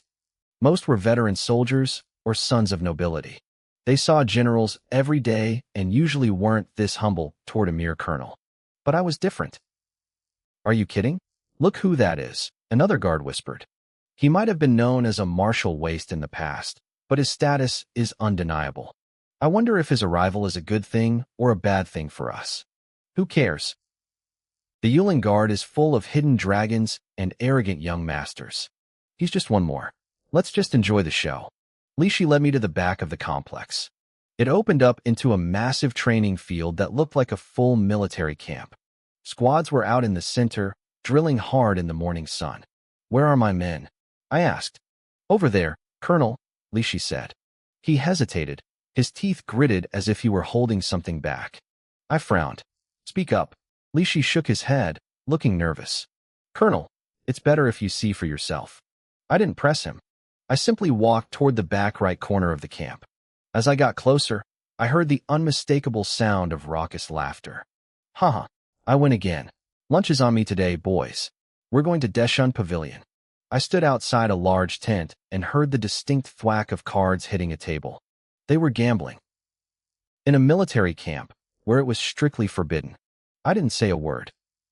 I didn't even look angry. Li Shi, who was watching me closely, felt a chill. He couldn't read me at all. He had expected me to blow up or act like a typical spoiled brat, but I remained like a pool of still water. He probably thought I was a pushover who just happened to be born lucky. I'll go wake them up, Xiaqian hissed, his face red with fury. While every other unit was drilling, my men were playing cards. I'll do it, I said, stopping him. Ever since I woke up this morning, I noticed my vision had changed. I could see through the thick fabric of the tent as if it weren't there. I saw exactly what was happening inside. I stepped forward and yanked the tent flap open. A blast of cold morning air rushed in, startling the two guards sleeping by the entrance. They jumped up, bleary-eyed and angry. Who the hell are you? One shouted. How dare you barge into a military camp? They were still half asleep and didn't recognize me. Their shouting drew the attention of everyone inside. The groups huddled around the card tables froze and stood up. Xiaqian, I said, my voice flat and calm. Who is in charge here? The tent went silent. Some men looked panicked, quickly shoving their cards into their armor. But others didn't seem to care at all. One man even smirked, showing zero respect. Oh, it's young Master Xia, he said lazily. You certainly got here early, didn't you? The appointment papers had only been signed yesterday. Today, I was already here to take command. A mocking voice drifted from the back of the tent, dripping with disdain. The man speaking wasn't afraid of me at all. A burly young man stood up from the gambling table. He tossed the wooden cards in his hand aside and let a smirk crawl across his face. This was Zhao Yu, a commander and the third son of the Marquis of Jinwu. He was my direct subordinate. I had studied the files on my officers before arriving. The Marquis's estate had sent me everything last night, and Zhao Yu's name had been circled in red. I knew exactly why he hated me. I had stolen his job. If I hadn't been parachuted into this position as a colonel, the promotion would have been his. It was a guaranteed thing. Zhao Yu had already bragged to his men, promising to buy everyone dinner once the official notice arrived. Then, in just 3 days, the world flipped. I arrived, and he was stuck under me. He didn't take it well. Since yesterday, he had been the ringleader of the unrest, telling the men to skip drills and gamble in the tents instead. It was a classic prestige hit, a way to show me who really ran things. He probably expected me to hide for a few days, but here I was on day 1. Zhao Yu's eyes were burning with rage. That colonel's uniform belonged to him. Instead, it was draped over the shoulders of the capital's most famous waste. "Do you know the penalty for leading a gambling ring in the barracks?" I asked. I ignored his glaring eyes and spoke flatly. Sure, I was a nepotism hire, but was he any better? He had entered the Imperial Guard as a commander the same way. Everyone hates privilege until they're the ones using it. My family had bled for this empire for 600 years. If the Zhao family couldn't keep up, that wasn't my problem. "There are no missions right now," Zhao Yu countered, his voice casual and dismissive. "We're just having a little fun in our spare time. Does young Master Xia have a problem with that?" "Address me by my rank when we are on duty," I said, my eyes narrowing. "And I am the one asking the questions." My voice was calm, but a heavy pressure began to radiate from me. Zhao Yu flinched. His face turned a deep, embarrassed red. He had only felt that kind of weight from his father or the high officials at court. He couldn't believe he was being intimidated by a man everyone called a loser. "Oh, is the new colonel trying to make an example out of me on his first day?" Zhao Yu's expression turned vicious. His family had warned him to stay quiet and not cause trouble, but he couldn't swallow his pride. We were both sons of marquises. Even if I was the eldest son of the Marquis of Anong, everyone knew my father didn't care if I lived or died. To Zhao Yu, I was a disgrace to the nobility. He was determined to break me. He figured if he shamed me in front of the men, I'd never be able to lead. Outside the tent, soldiers were crowding around, pressing their ears to the fabric. Word had spread fast. Everyone wanted to see the fallout. In the center of the camp, 2 middle-aged generals sat drinking tea, watching the scene from a distance. "Should we step in?" one asked, his face square and concerned. "No," replied Li Wenzhong, the senior general. He looked more like a scholar, but his aura was fierce. "Let them fight. If we interfere in a clash between 2 noble sons, we'll just get burned. Besides, if Xiaqin can't handle his own men on the first day, he's not worth the effort." "But he's the future prince consort," the square-faced general, Qin Mu, whispered. "And the emperor's eyes are on this." Li Wenzhong looked up, his gaze piercing. "Exactly. That is why we stay out of it. This isn't just about a job. It's a test." Back inside the tent, I let my voice carry so every eavesdropper outside could hear me clearly. Disrespecting a superior, inciting a riot, and gambling in camp. I listed the charges. "Do you know the punishment for these 3 crimes?" Zhao Yu frowned. My calmness was starting to rattle him. I sounded like a high-ranking official looking down at a bug. "You think you're going to punish me?" Zhao Yu laughed loudly. As he did, several soldiers moved to stand behind him, forming a wall of muscle. Xia Qian and my other 3 bodyguards immediately released their auras, the air growing thick with the scent of blood and martial intent. Combined, the penalty is 100 lashes and immediate expulsion from the military, I said, my voice dropping an octave. "Anyone who stands in my way will be treated as an accomplice." The atmosphere turned electric. Before Zhao Yu could even retort, I moved. My blood began to boil, turning thick and hot as my internal energy surged. A phantom image of a blazing sun flickered behind me. I reached back and drew my crimson blade in one fluid motion. I swung. The blade cut through the air like a falling star. Zhao Yu's hair stood on end. He felt the cold sting of death before the metal even reached him. He screamed and pulled his own saber, pouring every ounce of his chi into the blade to block. He couldn't believe it. The waste was actually attacking him. Clang. Sparks erupted as the blades collided. Zhao Yu's face went from arrogance to pure terror in a split second. A mountain of force crashed into him. He let out a choked grunt, his face turning purple before he sprayed a mouthful of blood into the air. The impact sent him flying backward. He tore through the thick fabric of the tent like paper and slammed into the soldiers waiting outside. The entire camp went deathly silent. Everything happened so fast that the crowd couldn't react. They stared in stunned silence, unable to believe I had actually struck him. Was I really this reckless? Was I truly bound by no rules? It wasn't until they saw Zhao Yu's arms hanging limply at his sides and blood trickling from his mouth that the spell broke. "Commander!" someone inside the tent screamed. Several men rushed out, scrambling to prop Zhao Yu up. Whispers erupted among the soldiers watching from a distance. I caught fragments of their shock. They had expected a refined, weak scholar, not a man with a hair-trigger temper. More importantly, they were baffled by my strength. Everyone knew I was a waste, yet Zhao Yu was at the peak of the 8th rank. He came from a marquis household and practiced high-level arts. He could usually hold his own against 7th-rank experts, but I had taken him down in a single, clean strike. Li Shi, the man who had led me in, stood frozen. He had expected a confrontation, but he never imagined the local bully would be crushed so instantly. His gaze shifted. He realized the rumors about the waste of the capital were dead wrong. Even my own bodyguards, led by Xia Qian, were shaken. Xia Qian looked at me as if seeing a stranger. To him, I had become unpredictable, my strength growing at a pace that defied logic. I didn't say a word. I kept my face cold and calm as I slowly slid my crimson blade back into its scabbard. I pushed aside the tent curtain and stepped out. The sunlight hit me, bathing my armor in a golden glow. I felt the weight of every eye on me. I knew I cut a striking figure, armored, imposing, and regal. I walked slowly toward Zhao Yu. His face was deathly pale, his spirit broken. When he saw me approaching, he tried to lift his arms to defend himself, but the impact of my blade had shattered the bones in both his limbs.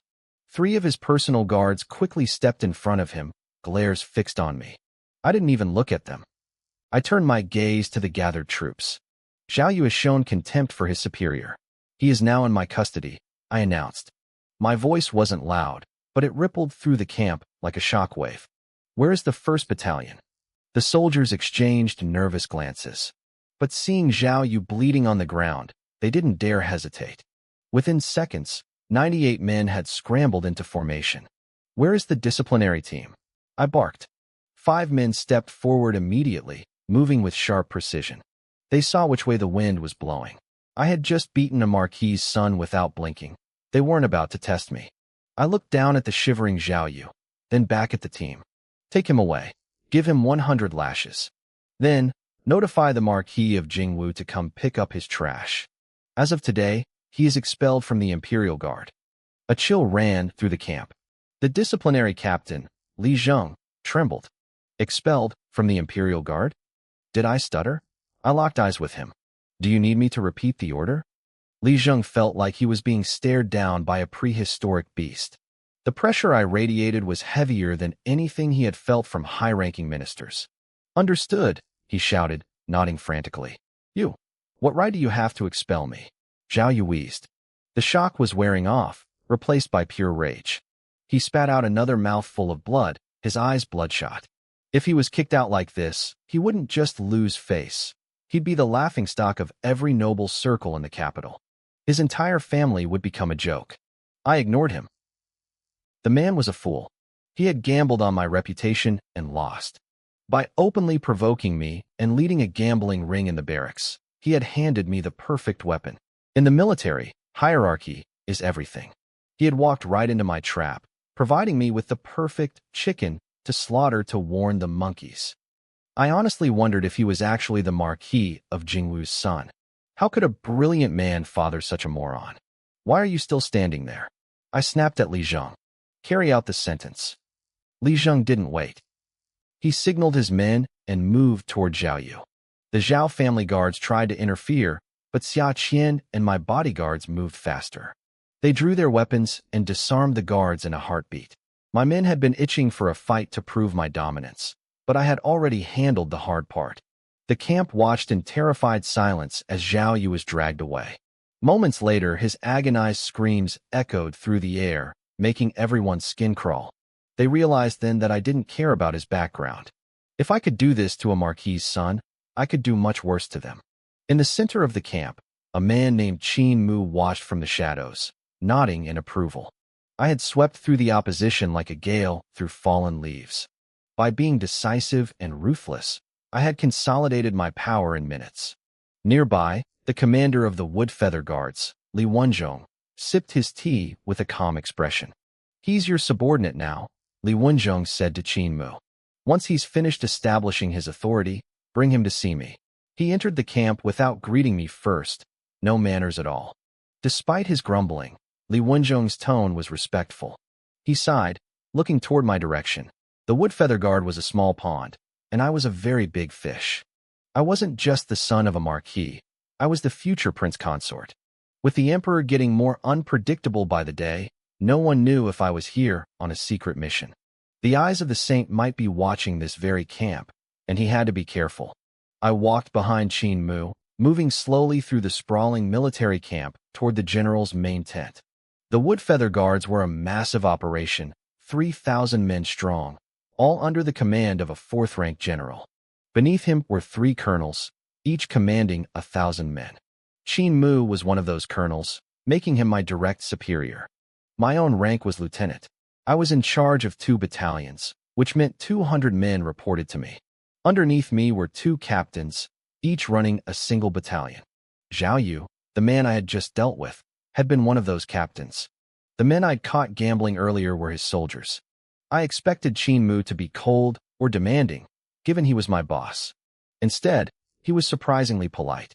As we walked, I realized why. In this world, power wasn't just about rank. It was about who you were connected to. "Colonel," I said softly, stepping up beside him. "Do you know why the general summoned me?" Qin Mu smiled and shook his head. "I'm not sure. You'll find out once you're inside. But don't worry, it's likely nothing serious. You just started today, and protocol says you should have greeted the general first." He looked at me with a gentle expression, though I could tell he hadn't forgotten how ruthlessly I'd handled Zhao Yu earlier. I nodded, realizing I had made a mistake.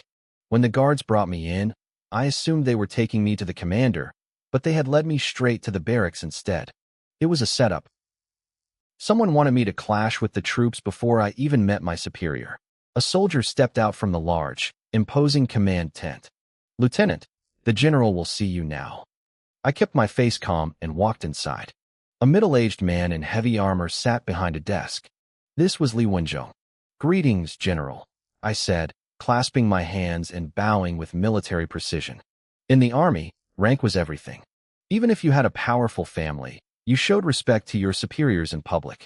Disrespecting a commander was a serious crime, which was exactly why I'd been able to kick Zhao Yu out so easily. He had broken the rules, and I had used those rules to crush him. "No need for such formalities," Li Wenzhong said with a chuckle. He gestured for me to sit, and personally poured me a cup of tea. "I just wanted to meet you and get acquainted." He didn't act like a superior at all. "We're both from noble families," he continued. "That makes us family. My ancestors actually served under the Marquis of Enong 200 years ago. Their bravery on the front lines earned my family our title. We aren't a hereditary house, but it got us into the inner circle. If you don't mind, you can call me Uncle Li." "Uncle Li," I said without hesitation, matching his warm smile. Internally, I remained cold and analytical. I remembered the files my uncle, Xia Qian, had sent me. The Li family was part of the old nobility, but their influence had been fading for generations. They were on the verge of disappearing until Li Wenzhong climbed the ranks of the Wood Feather Guards. My uncle's notes didn't say it explicitly, but I knew the truth. Li Wenzhong was the emperor's man. You don't get promoted that fast in the capital's elite guard unless the saint himself trusts you. I also realized something else. My status as the future prince consort was a massive advantage. If the imperial family was the house, the Wood Feather Guards were the house servants. As the man marrying the future empress, I was practically one of their masters. Until the emperor gave a direct order otherwise, these men were going to treat me with kid gloves. The conversation became much smoother after that. We chatted like old friends, trading stories and tea. By the time I left the tent, we were uncle and nephew to anyone listening. When I stepped back out into the camp, I felt a surge of confidence. This start was better than I'd hoped. I had more leverage here than I initially thought. My uncle, Xia Qian, hurried over to meet me. "Master, did the general give you a hard time?" "Use my rank here, not my title. I reminded him with a wave of my hand. And no, he didn't. We had a very pleasant talk. I shared the details with my 4 bodyguards, Xia Qian and the 3 veteran soldiers, Xia Hui, Xia Xiao, and Xia Kong. These men were battle-hardened. Xia Hui, in particular, was at the 7th rank of the refinement realm. In any other unit, he'd be a colonel himself. As we were talking, a voice came from outside my tent. Captain Qian Nan requests an audience with the lieutenant. Qian Nan was my other captain, the one who hadn't been gambling. When he walked in, he immediately dropped into a deep military bow, his voice trembling as he swore his loyalty. He had clearly heard what happened to Zhao Yu. I sat there in silence, just watching him. I didn't say a word. I let the silence stretch until I saw beads of sweat rolling down his forehead. Zhao Yu had probably tried to recruit him for their little rebellion, and Qian Nan was terrified I knew about it. He was lucky he'd been out on patrol this morning, or he would have been packing his bags alongside Zhao Yu. Stand up, I said finally, my voice flat. Qian Nan exhaled, his shoulders dropping in relief. The pressure I'd exerted was brief, but to him, it must have felt like an eternity. I could see the look in his eyes. He realized that even though I was young, I carried a weight of authority that rivaled the general's. How was the patrol? I asked. Everything was quiet, sir, he stammered, not daring to look me in the eye. All is well. We caught a thief in the middle of a robbery on the way, Qian Nan said, bowing low. He's already been locked up in the Ministry of Justice's prison. I nodded, asking a few more questions about the daily operations of the Imperial Guard. I already knew the basics, but I needed the details, the small things that could trip a man up. The capital has been restless lately, Qian Nan added, leaning in slightly. Spies from the Great Qing dynasty are starting to surface. We've been ordered to assist the Tiding people to root them out as quickly as possible. That name caught my attention. The Tiding were a unique organization in the Great Wu dynasty. They didn't report to the cabinet or the 6 ministries. They were an independent force that answered only to the emperor. In my old world's history, they were exactly like the Ming dynasty's Jinyue. I nodded thoughtfully, but didn't push for more. The Imperial Guard was powerful, but this wasn't a time of war. In the capital, our prestige wasn't as grand as people imagined. If a real case broke out or a foreign spy was spotted, the emperor went to the Tiding first. Then he went to the Ministry of Justice. We were usually just the muscle, the ones who showed up at the end to help with the arrests or to seize a traitor's estate. By noon, I decided to play the part of a good leader. I invited my colleagues and subordinates to Tongfu Tavern for lunch. Everyone gave me face. Anyone who wasn't on duty showed up. The atmosphere was lively, but the real shift happened when Li Wenzhong and Qin Mu walked through the door. The room went quiet for a heartbeat. My colleagues were no fools. They were political survivors. Seeing the sons of 2 powerful families show up just to eat with me sent a clear message. From that moment on, their respect for me turned into genuine fawning. The wine flowed, and the toasts never stopped. While I was enjoying my success, the Marquis of Jinwu's estate was in absolute chaos. Young master, what happened? At the grand gates of the estate, the guards saw Zhao Yu being carried back by his followers. He was a pathetic sight. His arms hung limp at his sides, and his back was a bloody, mangled mess. He was completely unconscious. The gatekeeper's face turned pale. The injuries were horrific. If Zhao Yu hadn't been a martial artist, those wounds would have killed him hours ago. The peaceful estate turned into a hornet's nest. Servants scrambled, and a messenger was sent sprinting to the East City to fetch the best doctor from the Xuanji clinic. My son. Madame Zhao, the Marquis's wife, rushed into the room and collapsed by the bed. She stared at her unresponsive son, her eyes wide with shock. Who did this? Who dared to be so cruel to a member of the Marquis's household? She glared at the followers who had brought him back, tears streaming down her face. He had left healthy this morning. How could he come back like this? Was it foreign spies? Madam, the followers knelt, trembling. They told her everything. Every single detail. That boy is a monster. Madame Zhao screamed. We are fellow members of the military nobility. How could he have no regard for our family's ties? I'll have my husband file a formal complaint. This is an outrage. She was shaking with rage. First, he broke her son's arms. Then he gave him 100 strokes of the cane, and finally, He kicked him out of the Imperial Guard. There was no justice in it. Enough, a middle-aged man said, walking into the room. It was Zhao Yu, the Marquis of Jinwu. Husband, you have to do something, she cried, pulling him toward the bed. That brat tried to ruin our son. Zhao Yu looked at his son's broken body. His eyes narrowed, but he remained calm. He brought this on himself.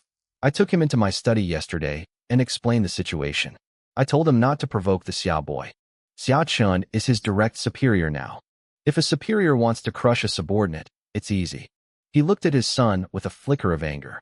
I told him I'd arrange a captain's position for him somewhere else soon. But this fool couldn't wait. He had to fight.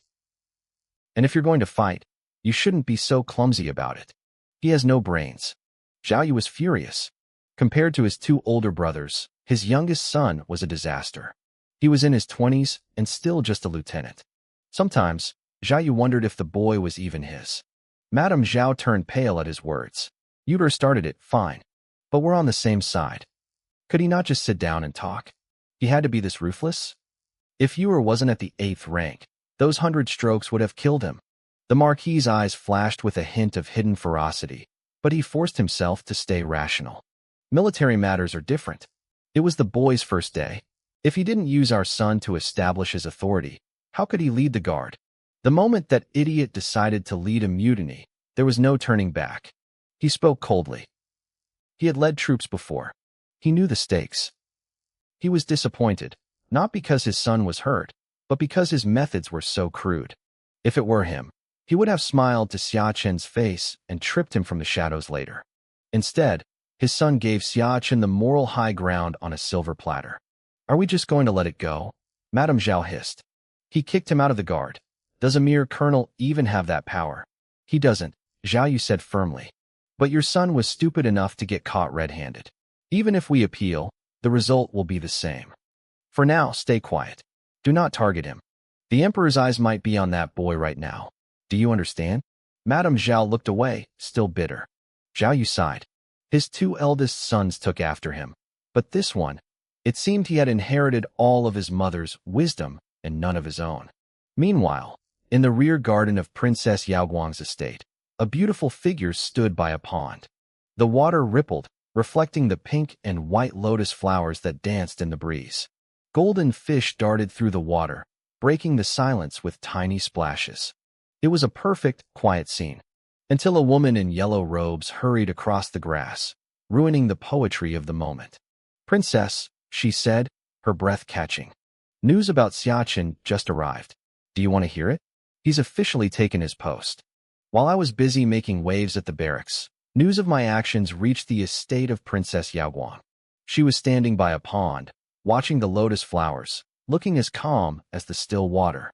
Her maid, Li Wei, rushed over, breathless and excited. Before the girl could even open her mouth, the princess spoke. She already knew I had officially taken my post. Li Wei was stunned. She wondered how the princess could possibly know. But to someone as sharp as Yaoguang, it wasn't a mystery. My family had been pulling strings for weeks, and the Imperial Guard was the only place that made sense. The princess told Li Wei to spend less time eating and more time reading books like her other maid, Ziyu. Li Wei just giggled. She preferred snacks over scrolls. Then Li Wei got bold. She teased the princess about me, calling me her future husband. She even blushed, knowing that as the princess's personal maid, she would likely end up in my bed too once we were married. The princess acted indifferent, but I could tell she was curious. Li Wei started rambling about what happened at the guard. She told the princess how I had crippled Zhao Yu's arms with a single strike. She described how I stood alone against a whole squad, and not a single one of them dared to move. The princess went quiet. Her eyes shifted. She knew the secret rule of the Marquis of Andong's estate. No descendant is allowed to join the military unless they reach the 8th rank of the refinement realm. If I was in the guard, it meant I was no longer a waste.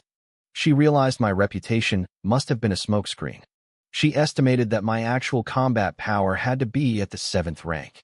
She wondered if my family had been hiding a genius all along, or if I had somehow found a miracle pill. While she pondered this, Li Wei pulled a stick of candied haws out of her sleeve and started munching. She even forced one into the princess's hand. A moment later, the cold, untouchable princess was standing by the pond, quietly licking the sugar off the fruit. She actually liked it. Meanwhile, I spent my afternoon at the barracks. I didn't sit in my office.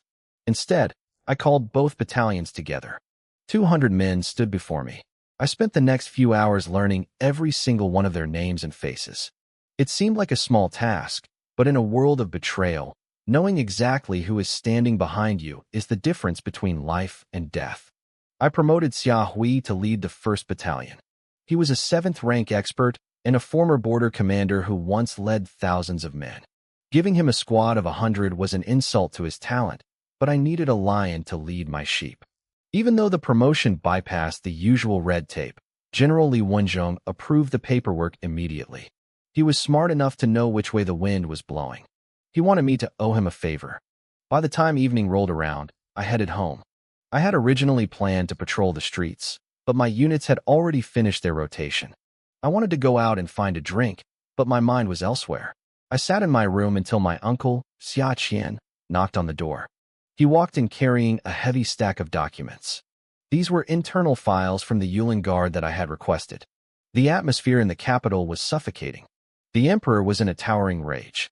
The lantern bearers, his personal secret police, were raiding homes and dragging officials into the darkness. The city was on the verge of a panic. I flipped open the first scroll and felt a chill. The Northwest military defense maps had been stolen. They were the blueprints for the border where our empire met the Great Wu and Great Feng nations. 20,000 elite troops were stationed there, and now their positions were compromised. The maps had been taken directly from the Ministry of War. There were no signs of a break-in. No one heard a sound. I stared at the report and felt the weight of it. This wasn't just a simple theft. There was a mole deep inside the government. The gears of a massive conspiracy were already turning, and I was right in the middle of the blast zone. There hadn't been a major war in years. Sure, there were small skirmishes on the border, but nothing like this. The theft of the Northwest military maps was a potential earthquake. It had been 36 years since the Great Feng nation lost the Battle of Huaiyang. They had finally recovered their strength. Lately, my empire, the Great Qing, had been getting closer to Great Feng to counter the rising power of the Great Wu. I kept reading the file, my eyes scanning the messy details. The report said a low-ranking clerk from the Ministry of War stole the maps. He supposedly handed them off to a blacksmith in the northwest corner of the capital.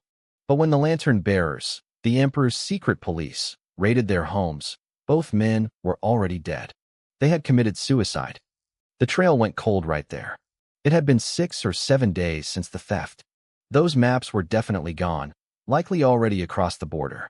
The Northwest was about to become a powder keg. I leaned back, thinking, even if we caught the spies, the damage was done. Something felt wrong about the report. A lowly clerk shouldn't have been able to walk into the heart of the Ministry of War and walk out with top-secret documents alone. And there was the distance. The clerk lived near the inner city in the north, while the blacksmith lived 20 miles away on the western edge. There was no way they met directly. There had to be a middleman, someone the report didn't mention. Was it an oversight, or was someone hiding the truth? I lay on my bed, staring at the ceiling. At night, the only people allowed to walk the streets were the Imperial Guard and the lantern bearers. That meant one of them, or both, had been compromised. I tried to peel back the layers of the conspiracy, but my information was too limited. I suspected the file I had was incomplete. The lantern bearers were professionals. They definitely knew more than they were letting on. Unfortunately, I didn't have the clearance to demand their full records. Even though the Yulin Guard worked with them, they saw us as nothing more than hired muscle. We were the guys who broke down doors and dragged people away after the real detectives had already solved the case. The lantern bearers and the Ministry of Justice never told us more than they absolutely had to. I eventually drifted off to sleep, my mind spinning with unanswered questions. The next morning, I arrived at the Yulin Guard headquarters early. As soon as I stepped into the courtyard, a man named Li Shi ran toward me. He was the one who had led me to the general's tent the day before. He had a massive, wrinkly smile that made him look 40 even though he was only in his 20s. "Morning, boss," he chirped, holding up a paper bag. "I got you some buns. These are from the Dog Won't Touch shop. Best in the capital. Try one." I narrowed my eyes at him. Yesterday, This kid had led me straight into a confrontation. I wasn't sure if he was trying to set me up or if he just liked watching the world burn. But he didn't seem to notice my suspicion. He kept grinning, practically shoving the bag into my hands like an overeager puppy. The smell was incredible. I took a bite. The dough was thin, and the meat filling was savory and rich. No wonder the nobles loved this place. The buns are good, I said, chewing slowly. But that name, dog won't touch. It's a bit strange, isn't it? Dogs are our friends. If a dog won't touch these, does that mean they're made of dog meat? Li Shi's expression faltered for a split second. He realized I wasn't just talking about the food. I was letting him know that I saw through his games from yesterday. I had just beaten the son of a marquis into a pulp. I wasn't someone he wanted to cross. The buns are great, I continued, my voice casual. Bring me a bag every morning from now on. Li Shi's face lit up with relief. He hadn't been fired or punished. You got it, boss. Every single morning, he shouted as I walked toward my tent. I shook my head. If people heard him shouting about bringing me breakfast every day, they'd think he was trying to date me. By noon, Li Shi was back. He leaned in close, a lewd, mysterious grin on his face. Boss, after we finish our shift tonight, I'm taking you somewhere fun. I looked at him, already knowing what he meant. Entertainment was scarce in this world. At night, your options were drinking, listening to music, or appreciating beautiful women.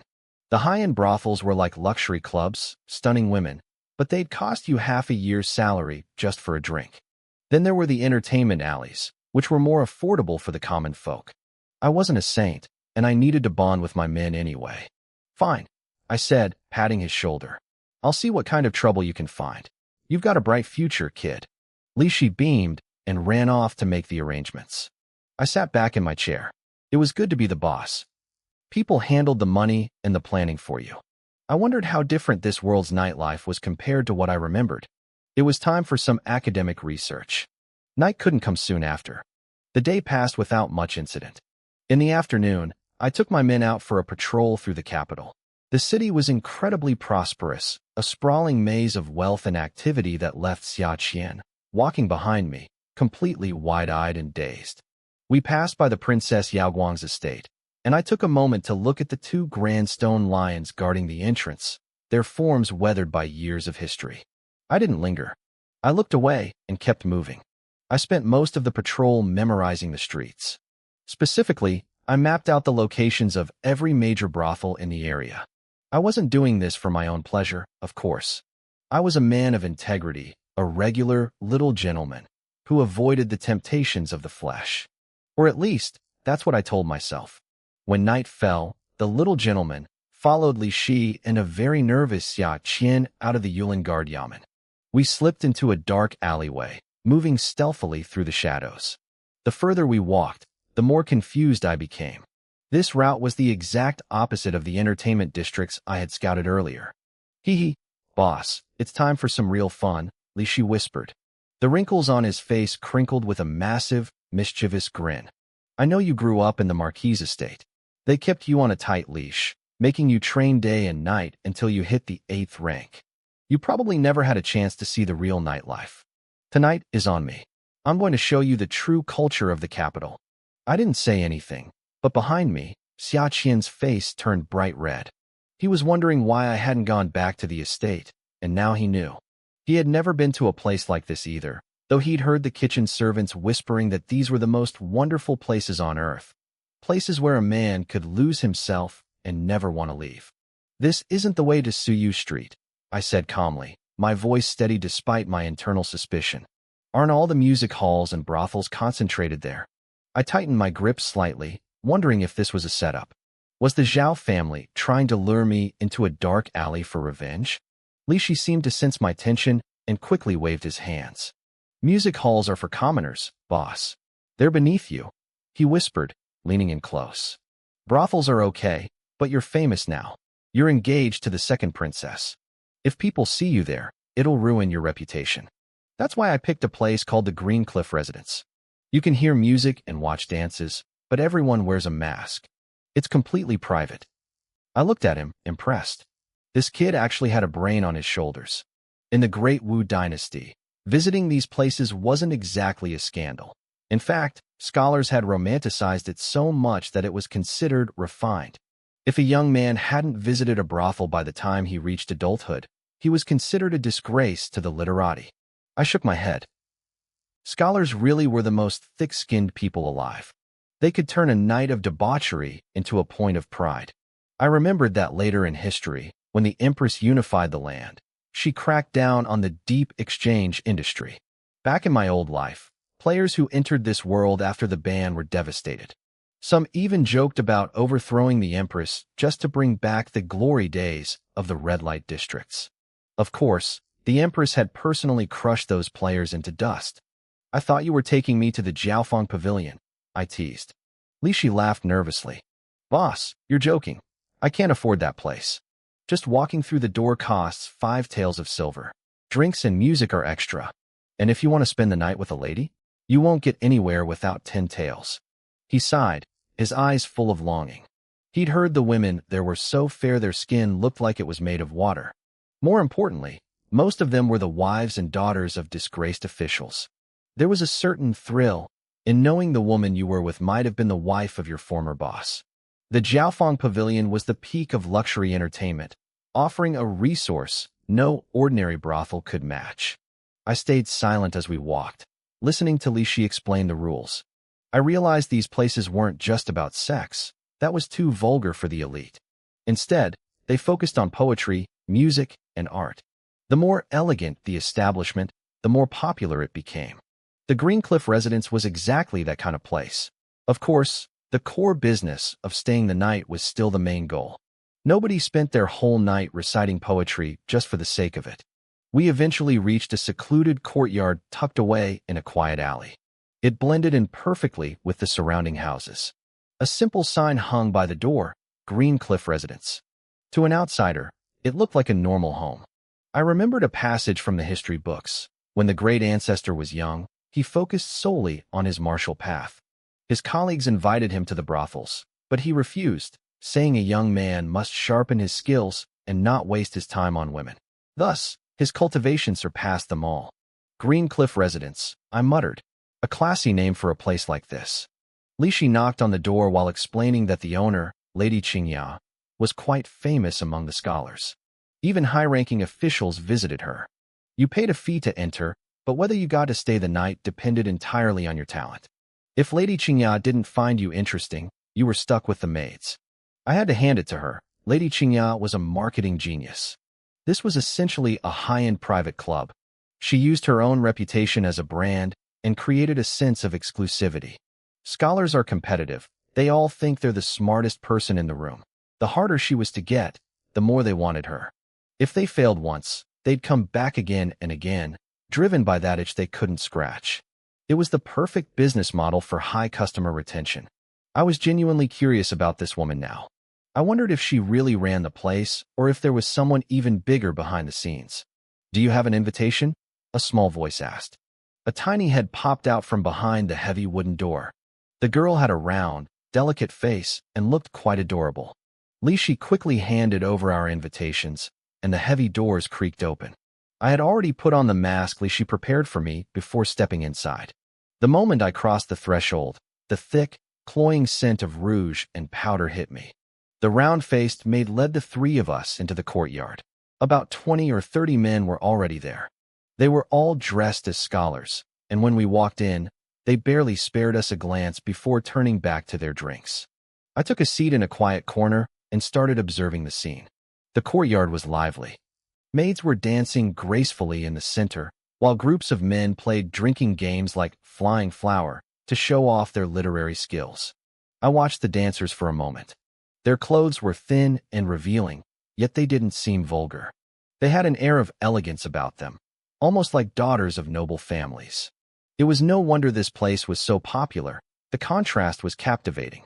I couldn't help but wonder what Lady Qingya herself looked like if her maids were this impressive. Suddenly, the beautiful notes of a zither drifted through the air. The crowd stirred with excitement. "Lady Qingya is coming out," Li Shi whispered to me. He told me she was a master of poetry, song, and especially the ancient zither.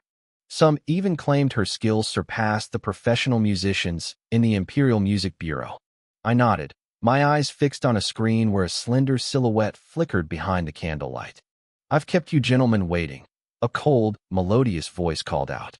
A beautiful woman stepped from behind the screen with a smile. Even behind their masks, I could see the men's eyes light up. She looked like a perfect lady from a high-ranking household. I had to smile. She was playing the refined lady card in a brothel, the ultimate contrast. It was a clever hook. "You're joking, Lady Qingya," a man in the front row shouted. He was dressed in expensive silk and looked at her with burning desire. "The night has just begun. We haven't waited long at all." "Exactly," another stout man added. "A beauty is always worth the wait." Qingya smiled, covering half her face with a silk handkerchief. She looked shy and delicate, the kind of woman who made men want to protect her. Her presence immediately overshadowed every other girl in the room. The atmosphere shifted instantly. The quiet scholars were gone, replaced by men competing loudly for her attention, all hoping to be the one chosen to stay the night. She scanned the room, her eyes lingering on each mask. When her gaze met mine, she paused for a second. It felt like she was trying to look right through the wood to see who I was. The others noticed. They began to study me, their expressions tightening. Even though I was masked and just casually sipping my wine, my posture gave me away. Some people are just born to be the center of attention. They probably thought I was some prince or high noble, but since we were all masked, they didn't back down. In a place like this, everyone was equal. "Gentlemen," Qingya said with a laugh, "why don't we start with a round of the flying flower game?" It was a classic scholar's game. You had to recite lines of poetry containing a specific keyword, or you had to drink. It required a deep knowledge of literature. Everyone nodded confidently. I played a few rounds and gave a few standard answers, but I made sure not to stand out too much. Even though the Marquis's house was a military family, we were still expected to be well-read. I knew enough to get by without drawing fire. Time passed as we moved through various games, flowing water cups, drumming games, and eventually, poetry competitions. Qingya was a master at managing the crowd. She kept the rhythm perfect, pushing the excitement higher and higher. A few scholars performed exceptionally well, reciting verses that were actually quite impressive. Finally, the main event arrived.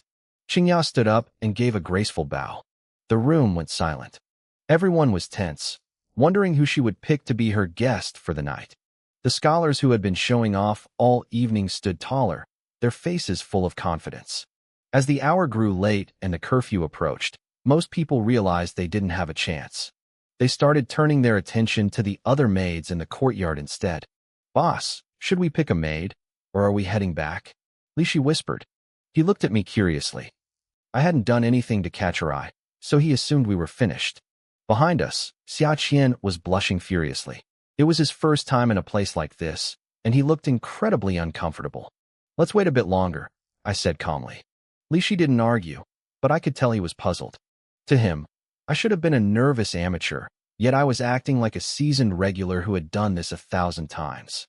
Meanwhile, inside the room behind the screen, steam filled the air.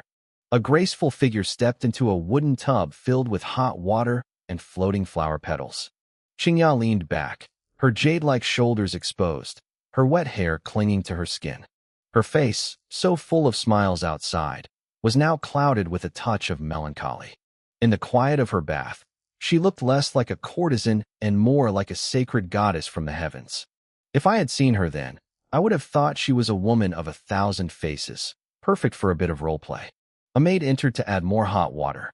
"Miss, are you keeping anyone tonight?" Qingya didn't keep guests every night. Usually, it was only once or twice a week. That scarcity was exactly why men were obsessed with her. Wealthy merchants had offered thousands of silver taels for a single night, and she had turned every single one of them down. Her reputation was built on this air of mystery. Inside the room, Qingya's brow furrowed slightly as she soaked in the tub. Then, her eyes suddenly sparked with a realization. She turned to her maid. "Go and invite that gentleman wearing the white mask, the one with the extraordinary aura. He stays with me tonight." The maid, Xiao Yan, froze. She was confused. "But miss, he acted so ordinary tonight. There were several other young lords who stood out far more. If you choose him, the others will be furious. It might ruin your reputation for being fair." Qingya's lips curled into a breathtaking smile. He is the one I want. The troubles we've been facing lately. He might be the key to breaking them. She paused, her eyes turning soft. His identity is very special. Xiao Lian looked at her mistress. Even though Xiao Lian was a beauty in her own right, she was completely eclipsed by Qingya's presence. He is Xia Chun, Qingya continued. The eldest son of the Marquis of Anong. The one who recently got betrothed to the second princess. He's currently a captain in the Imperial Guard. I heard he kicked the son of the Marquis of Martial Arts out of the guards yesterday. It seems he's already planting his feet firmly in the capital. Xiao Lian gasped. She knew her mistress had a unique ability to see through masks and disguises. She didn't hesitate any longer and bowed out of the room. Qingya sighed softly. She stood up from the bath, her perfect, art-like body glistening in the candlelight. Water droplets slid down her smooth skin. It was a sight that would make any man's blood boil, but there was no one there to see it. Outside in the courtyard, I was sitting with Li Shi and my uncle, sipping wine and watching the dancers. Suddenly, a young man in a white mask approached us. My father is Li Gang, a counselor in the Ministry of Revenue, he said, sounding very proud. He looked at me with a friendly smile. I saw you from over there. You have a grand presence, sir, but you look like a first-timer here at Qingya's place. He bowed politely and fanned himself, trying to look like a sophisticated scholar. My name is Li Kuei, courtesy named Deshan. I felt my lip twitch. Li Kuei? I looked at his mask, wondering if there was a burly, bearded giant underneath who was about to call me brother. Do you have any brothers? I couldn't help but ask. He looked startled. Why do you ask? I am an only child. He kept waving his fan, clearly trying to show off his refined temperament. Just curious, I said. My name is Yang Shi. I don't have a courtesy name. Just call me by my name. I threw out a fake name. When you're out having fun, you never use your real identity. It's the golden rule of the streets. Ah, Lord Yang, Li Kuei said, his mind clearly racing. He was trying to figure out which Yang family in the capital I belonged to. He couldn't place me, but he assumed I was someone important. Maybe a relative of Grand Secretary Yang from the Inner Cabinet? The Yang family was known for strict discipline, so he doubted they'd be here, but he didn't want to take any chances. He saw I wasn't being very warm, so he tried another tactic. Lord Yang, I don't think Lady Qingya will be keeping anyone tonight. Why don't we head over to Siyu Street? It's much livelier there. I know a brothel with girls who are absolutely stunning. My treat. He slapped his chest, acting like we were old friends. There's an old saying that the fastest way for men to bond is to go through the 4 irons together: school, war, crime, or women. He was betting that I came from a big family. If he played his cards right, he'd strike gold. Behind me, Li Shi was glaring at him. I could practically see the steam coming out of his ears. He had brought me here to impress me, and now this guy was trying to poach his boss? It was an insult to his planning skills. Li Kuei was oblivious to the danger. Just as he was about to keep talking, a woman stepped out from the inner rooms. It's Miss Xiao Lian, the crowd whispered. Everyone who had been getting ready to leave suddenly stopped. Even if they couldn't stay with Qingya, spending a night with her head maid, Xiao Lian, was a dream come true. She was as beautiful as any top-tier courtesan. Li Kuei's eyes lit up. He watched her walk toward our section, his heart thumping. Was she coming for him? Did she know his father was a government official? He started imagining a wild night ahead. Then, Xiao Lian walked right past him. She stopped directly in front of me and bowed low. Her white dress clung to her curves, making every man in the courtyard hold their breath. Young master, she said softly, my mistress requests your presence. Please, stay the night. The courtyard went silent. Then, a wave of shock hit the crowd. Qingya was keeping someone, and it was this guy? I hadn't done anything impressive all night. I had just sat there, acting ordinary. The scholars who had been reciting poetry and showing off their talents stood up, their faces red with indignation. This isn't fair, one of them shouted. That man has done nothing all evening. Why him? Li Kuei stood there like a stone statue. He had just finished telling me it was impossible for anyone to stay over. He had just invited me to a different brothel to cheer me up. And now, the most sought-after woman in the capital had just sent her maid to claim me. The crowd was on the verge of a riot. Everyone wore masks, so nobody could see who was handsome or ugly. They couldn't understand why I was the one chosen. Was it just because my temperament seemed a little better than theirs? Xiao Lian took a deep breath as the scene threatened to spiral out of control. She maintained a professional smile. Gentlemen, the decision of who stays at Qingya Pavilion depends entirely on my mistress's heart. She has made her choice for tonight. Please, return another day. She turned back to me with a respectful nod. Young master, please follow me. I stood up and looked at Xia Qian and Li Shi. You two head back first. Xia Qian started to protest, but Li Shi grinned and pulled him away. He leaned into my ear, whispering low enough for only me to hear. Got it, boss. But make sure you're up early. We have a mission tomorrow. The lantern bearers need our help. He gave me a knowing look, the kind of look men exchange when they think one of them is about to get lucky. I ignored him and started to follow Xiao Lian. As I passed Li Kuei, who was still standing there like a statue, he suddenly grabbed my arm. His eyes were wide, searching my face. Yang Shi, tell me the secret. Why you? How did you get in through the back door? He stopped himself before he got too crude, but I knew exactly what he was thinking. I paused for a second, then patted his shoulder. Maybe it's just because I'm handsomer than everyone else, I said softly. I didn't wait for a reaction. I walked away, leaving them with nothing but the sight of my back. A few scholars tried to rush forward, desperate to stop me, but two massive bodyguards stepped out from the shadows of the courtyard. The scholars took one look at the size of those men and immediately sat back down, pretending nothing had happened. They were men of letters, after all. They knew when to be flexible. I followed Xiao Lian deep into the estate. The courtyard was surprisingly massive, filled with hidden paths and elegant structures. Eventually, we reached a private inner room. Xiao Lian stopped at the door and gestured for me to go in alone. I hesitated for a moment, looking at the silhouette of a woman through the paper screen. Then, I pushed the door open. A thick, intoxicating scent hit me immediately. It was a mix of floral nectar and a woman's natural fragrance. Inside, Qingya sat at a dressing table. She didn't look at me. She was busy combing her hair. The bronze mirror reflected a face as beautiful as a lotus flower. Water droplets clung to the ends of her hair like tiny shattered pearls. She picked up a silk cloth and wiped them away with movements so gentle it looked like she was stroking spring petals. She ran a wooden comb through her ink-black hair, stroke after stroke, releasing a faint scent with every movement. She wore only a light inner robe, yet she was perfectly covered. There was a dignified, noble air about her that made the whole scene feel incredibly intimate. I stood there in silence, simply watching her. You certainly have a lot of patience, young master, she said suddenly. Her voice was cold but melodic. She turned around, revealing a face that could truly topple empires. It would be a shame to ruin such a beautiful view, I replied with a light laugh, playing the part of a flirtatious young noble. She looked at me, her eyes filled with a playful, lingering sadness. You are already in my room. Are you still refusing to take off that mask?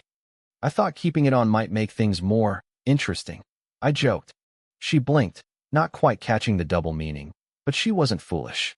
She assumed I was just another man obsessed with her body. She let out a soft, internal huff.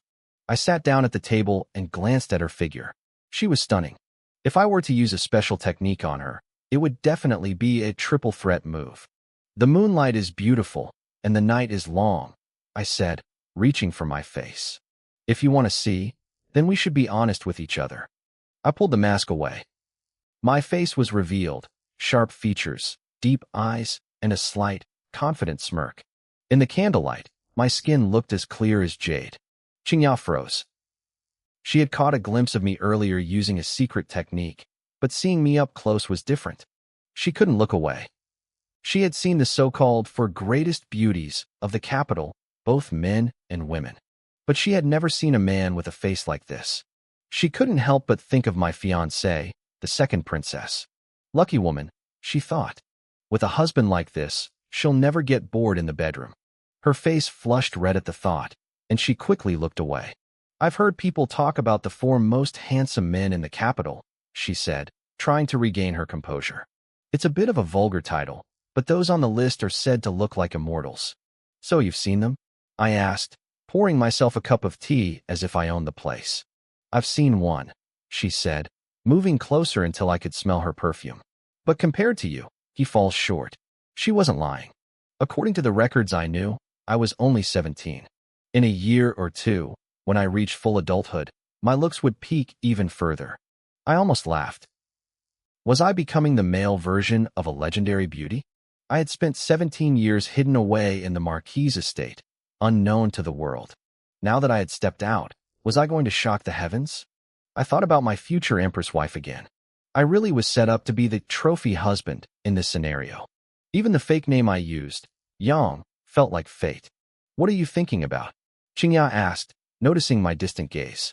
Nothing, I said, snapping back to reality and sitting up straight. Let's continue. Qingya looked at me and smiled, her eyes dancing with amusement. She probably thought I was a total amateur, someone who had never stepped foot in a place like this before. She told me that drinking tea all night was boring and reached for a flask of fine wine, pouring me a cup. I decided to play along and find a topic to break the ice. I asked her about the 4 greatest beauties of the capital. Truthfully, I knew next to nothing about the local gossip. She looked surprised. Most men were obsessed with that kind of thing. But she was a professional, and she quickly regained her composure to explain. She told me these 4 women were far more impressive than the handsome men she'd mentioned before. One was a direct disciple of the current celestial master at Tianshi Mansion. Another was the holy girl of Tianlong Temple. The other 2 were from the secular world. One was the daughter of Prime Minister Lin Hanpu, and the last was the emperor's second daughter, Princess Yaguang. When she mentioned Princess Yaguang, she added a specific detail. She said the princess had recently been betrothed to the son of the Marquis of Anong. She watched my face closely as she said it, looking for any flicker of emotion. I kept my expression like stone. I didn't give her a single thing to work with. I asked her if the people from Tianshi Mansion and Tianlong Temple actually participated in these rankings. Those places were the holy lands of Taoism and Buddhism. Their leaders were the strongest figures in the world, and they usually stayed out of worldly affairs. Qingya explained that they didn't choose to be on the list. Bored people in the capital just liked to rank them anyway. How do you compare to them? I asked. She laughed, shaking her head. She told me she couldn't possibly compare to them in status or beauty. It was a soft, self-deprecating laugh. Then, she stood up. The mood in the room shifted instantly. She walked toward the bed, her movements fluid and graceful. She transformed right before my eyes. One moment she was a dignified, cold goddess, and the next, she was a seductive enchantress. Her eyes turned misty, glowing with a faint, hypnotic light. The atmosphere became thick and heavy. I smiled and walked toward the bed with unsteady steps, acting like a man who had lost his mind to lust. I sat down beside her, looking at the beauty in front of me. She pouted, complaining that I was too cold-hearted for focusing on talk instead of her. I leaned in, pretending I was about to grab her. But the moment I moved, I felt a strange, invisible force wash over me. It was a power meant to induce sleep. It wasn't very strong. I could have shattered it with a single thought, but I didn't. I wanted to see her play. I let my body go limp and collapsed onto the bed, faking a deep sleep. Men really are all the same, a voice hissed. Xiao Lian walked into the room from the doorway. She had been standing guard the whole time. She spat on the floor, looking at me like I was trash. She knew exactly who I was. She was disgusted that I'd come to a brothel right after my engagement was announced. Qingya stood up, her seductive aura vanishing instantly. She was back to being cold and dignified. She told Xiao Lian that my arrival was actually a perfect opportunity. The lantern bearers had been tightening the noose around their spy network lately, and they were losing men fast. They needed to use me to feed information to the authorities. They started arguing about the Feng Kingdom. Apparently, the great Feng inspectors had betrayed them. They had stolen military maps and framed Qingya's organization, the Imperial City Department. Their people were being hunted down one by one. Our current identities aren't safe anymore, Qingya said, her voice icy. After tonight, we need to disappear. Xiao Lian asked what the plan was. She wondered if they should use an illusion to give me clues. She was worried that a simple military officer like me wouldn't be able to do anything with the information. But Qingya was confident. She said I was a nobleman's son looking to make a name for himself. I wouldn't be able to resist the urge to solve a big case. Qingya walked back to the bed. Her eyes began to glow with a strange, rippling light. She planned to pull me into a dream and subtly influence my thoughts. She wanted me to accidentally discover clues at a place called Chunhua House tomorrow. I would think I was a genius, never realizing I was just a tool in her hands. She hated letting men into her room, and she certainly never let them touch her. Everyone who came here ended up in a hyperrealistic dream instead. She focused her power, and two spectral, translucent butterflies flew from her eyes, drifting toward my body. But the moment the butterflies touched me, Qingya's face went pale. In her vision, the world changed. She wasn't looking at a sleeping man anymore. She saw a pair of massive, golden eyes staring down at her from the darkness, cold and superior. The eyes staring back at Qingya were cold, devoid of any human emotion. They looked like the eyes of a god. I watched her spirit tremble as she realized my pupils had split, four distinct pupils contained within my eyes, swirling with the ultimate mysteries of the world. The two blue butterflies she had sent into my mind shattered instantly. Her illusion was wiped away like smoke. Qingya snapped her eyes open, her face deathly pale. She tried to scramble backward, but I was faster.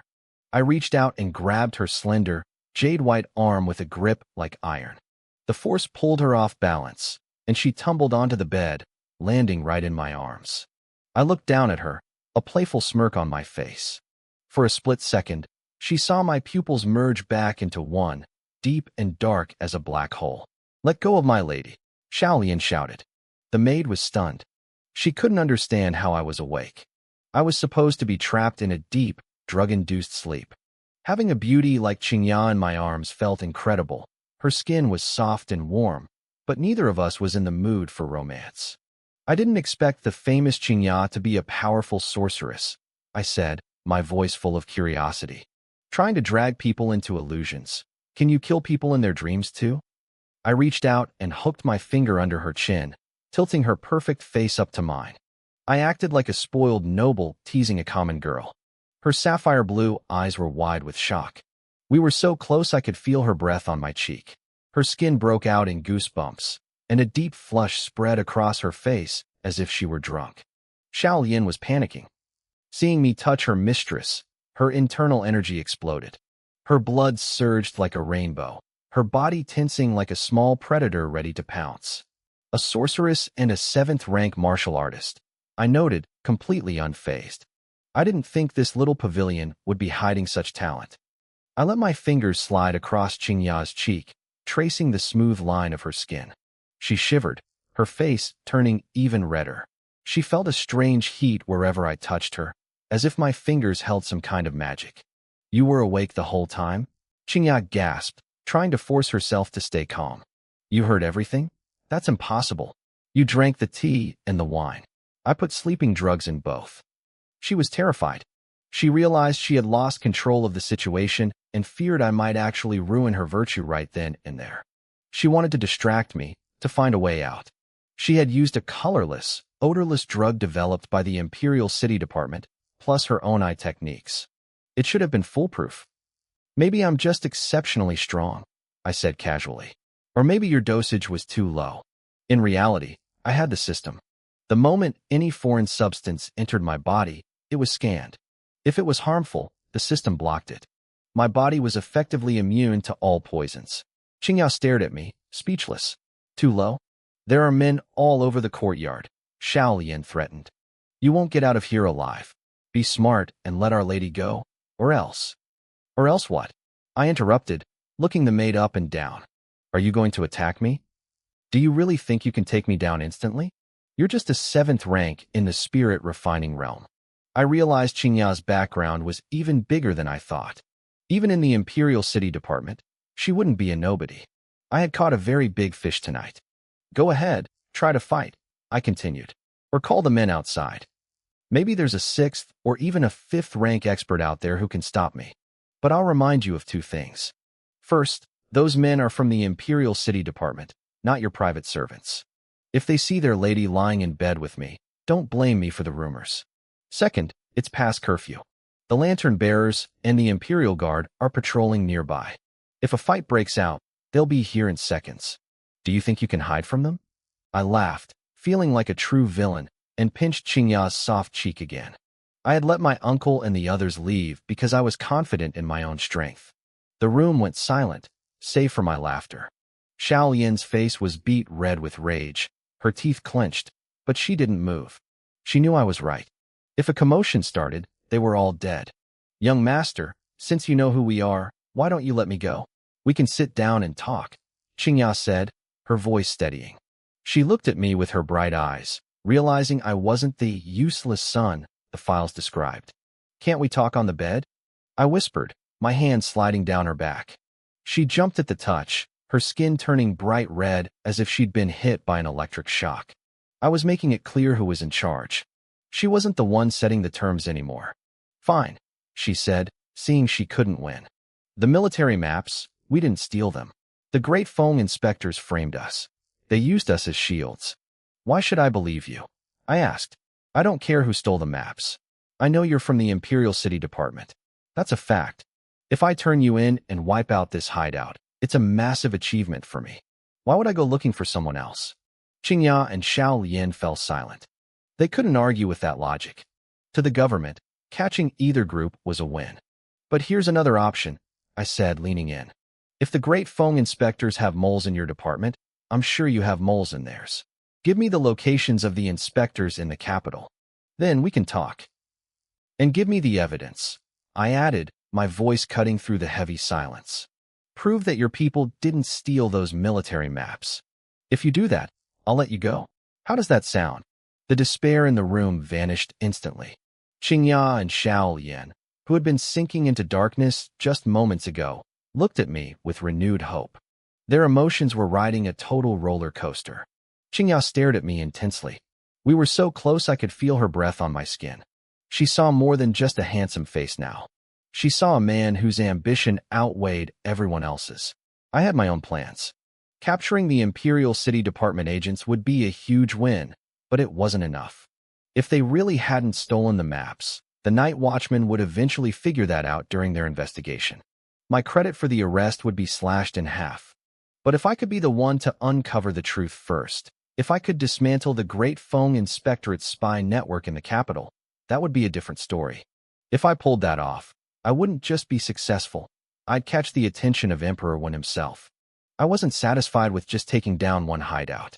I needed a meteoritic rise.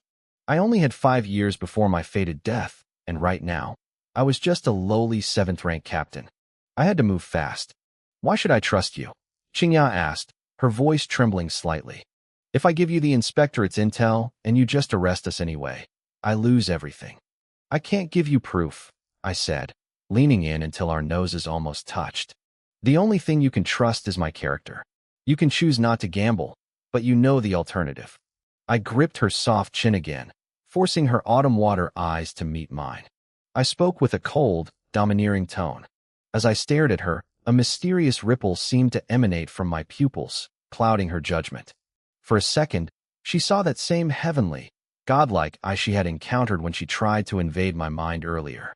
Her thoughts came to a dead stop. The room stayed silent for a long time. Finally, her red lips parted. Fine, she whispered. I'll give you the inspectorate's files. Morning light eventually flooded the room, turning the chamber into a sea of gold. Qingya woke up feeling completely drained. Her spirit was exhausted, her waist ached, and her legs felt numb, especially her knees, which were bruised as if she had been kneeling for hours. As her consciousness returned, she realized a man was sleeping right next to her. His hand was draped heavily over her waist. When she tried to shift, that warm, large hand tightened, pulling her soft body firmly against his chest. Qingya's face turned bright red. She felt the heat radiating from my skin. She looked down at herself and let out a tiny sigh of relief. Her clothes were still on. They were messy and wrinkled, but she was still covered. Good morning, I said. My eyes were still closed, but my voice was perfectly clear. Can you let go of me now? She asked, trying to stay calm. She had used her beauty and status to gather intel for years, but she had never let a man touch her. She usually relied on illusions to trick them. She was still pure, yet here she was, having spent the entire night in the same bed as the future prince consort. The physical contact alone made her heart race with a mix of confusion and anger. Her reputation was effectively ruined by this man. Not yet, I replied, still not opening my eyes. This courtyard is full of your people. If I let go, you might all jump me at once. I'm not taking that risk. I was cautious to the end. I had stayed the night because of the citywide curfew, but I wasn't about to get sloppy now. Is the information ready? I asked. Xiaolian. Qingya took a deep breath, trying to ignore the heat of my hand on her waist. She called out to the door. It burst open instantly. Xiaolian rushed in, eyes bloodshot and hand gripping a long blade. Miss, did this bastard do anything to you? Xiaolian screamed. She had been standing guard in the courtyard all night, furious that I had kicked her out of the room. I'm fine, Qingya said, though her expression was strained. Late last night, she had thought I was asleep and tried to break free. But the moment she moved her internal energy, I had snapped awake as if I had eyes in the back of my head. I had pinned her down instantly. As a punishment for being disobedient, I had made her kneel in a humiliating position for hours. That was why her knees were bruised. She didn't dare try anything else after that. This guy was too strange. Xiaolian looked at her mistress's disheveled state and got even more worried. Even if nothing happened, they had been alone together all night. Who knew what I had really done? Everything that needed to be done was done, I said, waving a hand at Xiaolian as if she were my own servant. Now give me the files. It's late, and I have to go to work. Xiaolian looked like she was about to explode. I checked the time. If I didn't get to the yamen soon, my uncle Xia Qian and Li Shi would think I was too exhausted from my wedding night to walk. I wasn't about to let them think I was weak. Give him the files, Qingya commanded. She just wanted me gone. She had spent the whole night wrestling with me mentally and physically, and she hadn't gained a single inch of ground. Xiaolian reluctantly left and returned with a stack of documents. She shoved them toward me. I lay back lazily, taking the papers with one hand while finally releasing Qingya with the other. Qingya felt the cold air hit her shoulder where my hand had been. Her clothes were so messy that her shoulder was exposed, meaning there had been nothing but skin-to-skin contact between us all night. Even though I was now focused on the files, she didn't dare move. She had learned her lesson. I was dangerous, even when I looked like I was sleeping. I watched Qingya as she lay there, realizing she had been completely played. It was a terrifying realization for her. I had predicted her every move, keeping her pinned down until she was powerless. No wonder I hadn't been afraid to let her sleep beside me. I knew she couldn't kill me even if she tried. Interesting, I muttered, flipping through the stack of documents. It seems your Imperial City Guard has quite a few moles planted inside the inspectorate. I couldn't help but smile. In this world, there were 3 major shadow organizations serving as the blades of their respective emperors: the Lantern Bearers of Great Wu, the Imperial City Guard of Great Qing, and the Inspectorate of Great Feng. They were constantly infiltrating each other, turning the 3 capital cities into invisible battlefields. The capital of Great Wu was my home turf, the Lantern Bearers' domain. Yet, agents from the other 2 nations were everywhere. The officials and the common people knew it, too. It wasn't that the Lantern Bearers were incompetent. It was simply a reality of politics. Even if we wiped out every spy today, a new batch would arrive tomorrow. No rival nation would ever leave the political heart of Great Wu unmonitored. Normally, since we're both from Great Qing, our people should stick together, Qingya said, her voice cold and sharp. We shouldn't be stabbing each other in the back. But this time, the inspectorate tried to use us as a shield. Since they struck first, they can't blame us for hitting back. I finished reading the files and went silent for a moment. Then, I bit my fingertip. A drop of deep red blood welled up, glowing with a faint, strange energy. Open your mouth, I said calmly. Qingya blinked, confused. She was a sorceress, and she could sense something was off about my blood. She knew some cultivators used their own life essence to cast bizarre, binding spells. Before she could react, I didn't bother waiting for an answer. I grabbed her face, forced her jaw open, and pressed my bleeding finger inside. She coughed and sputtered, clutching her throat once I let go. What did you do to me? It's a secret technique from my Marquis household. I lied with a small smile. My essence is now inside you. From this moment on, no matter where you go, I will be able to find you. I suggest you make sure the information in these files is accurate. I leaned in closer, my voice dropping to a whisper. Also, you might want to change this identity of yours. If you're obedient, we might have more chances to cooperate in the future. I reached out and gave her smooth, flushed cheek a playful pinch. Then, I stood up from the bed like a demon rising from the shadows. It's getting late. Help me wash up and get dressed. I treated the room like it was my own palace, my tone gentle, but my words absolute commands. Qingyao bit her lip, her eyes filled with a complex mix of emotions, but she eventually stood up. She began to comb my hair and arrange my robes. It was clearly her first time serving anyone. Her movements were clumsy and awkward. I stayed patient, though. I didn't ask for anyone else.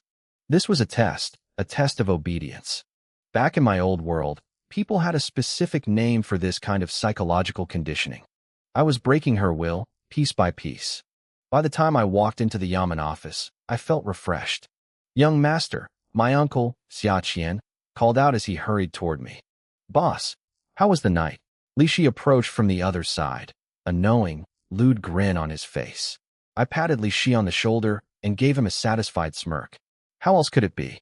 "It was great. Glad you enjoyed yourself, boss." Li Shi chuckled like an idiot. I let the smile fade from my face and looked around the courtyard. "Is everyone here?" "Mostly everyone," Xia Qian replied, looking confused. "Good. Assemble the Jia and E battalions."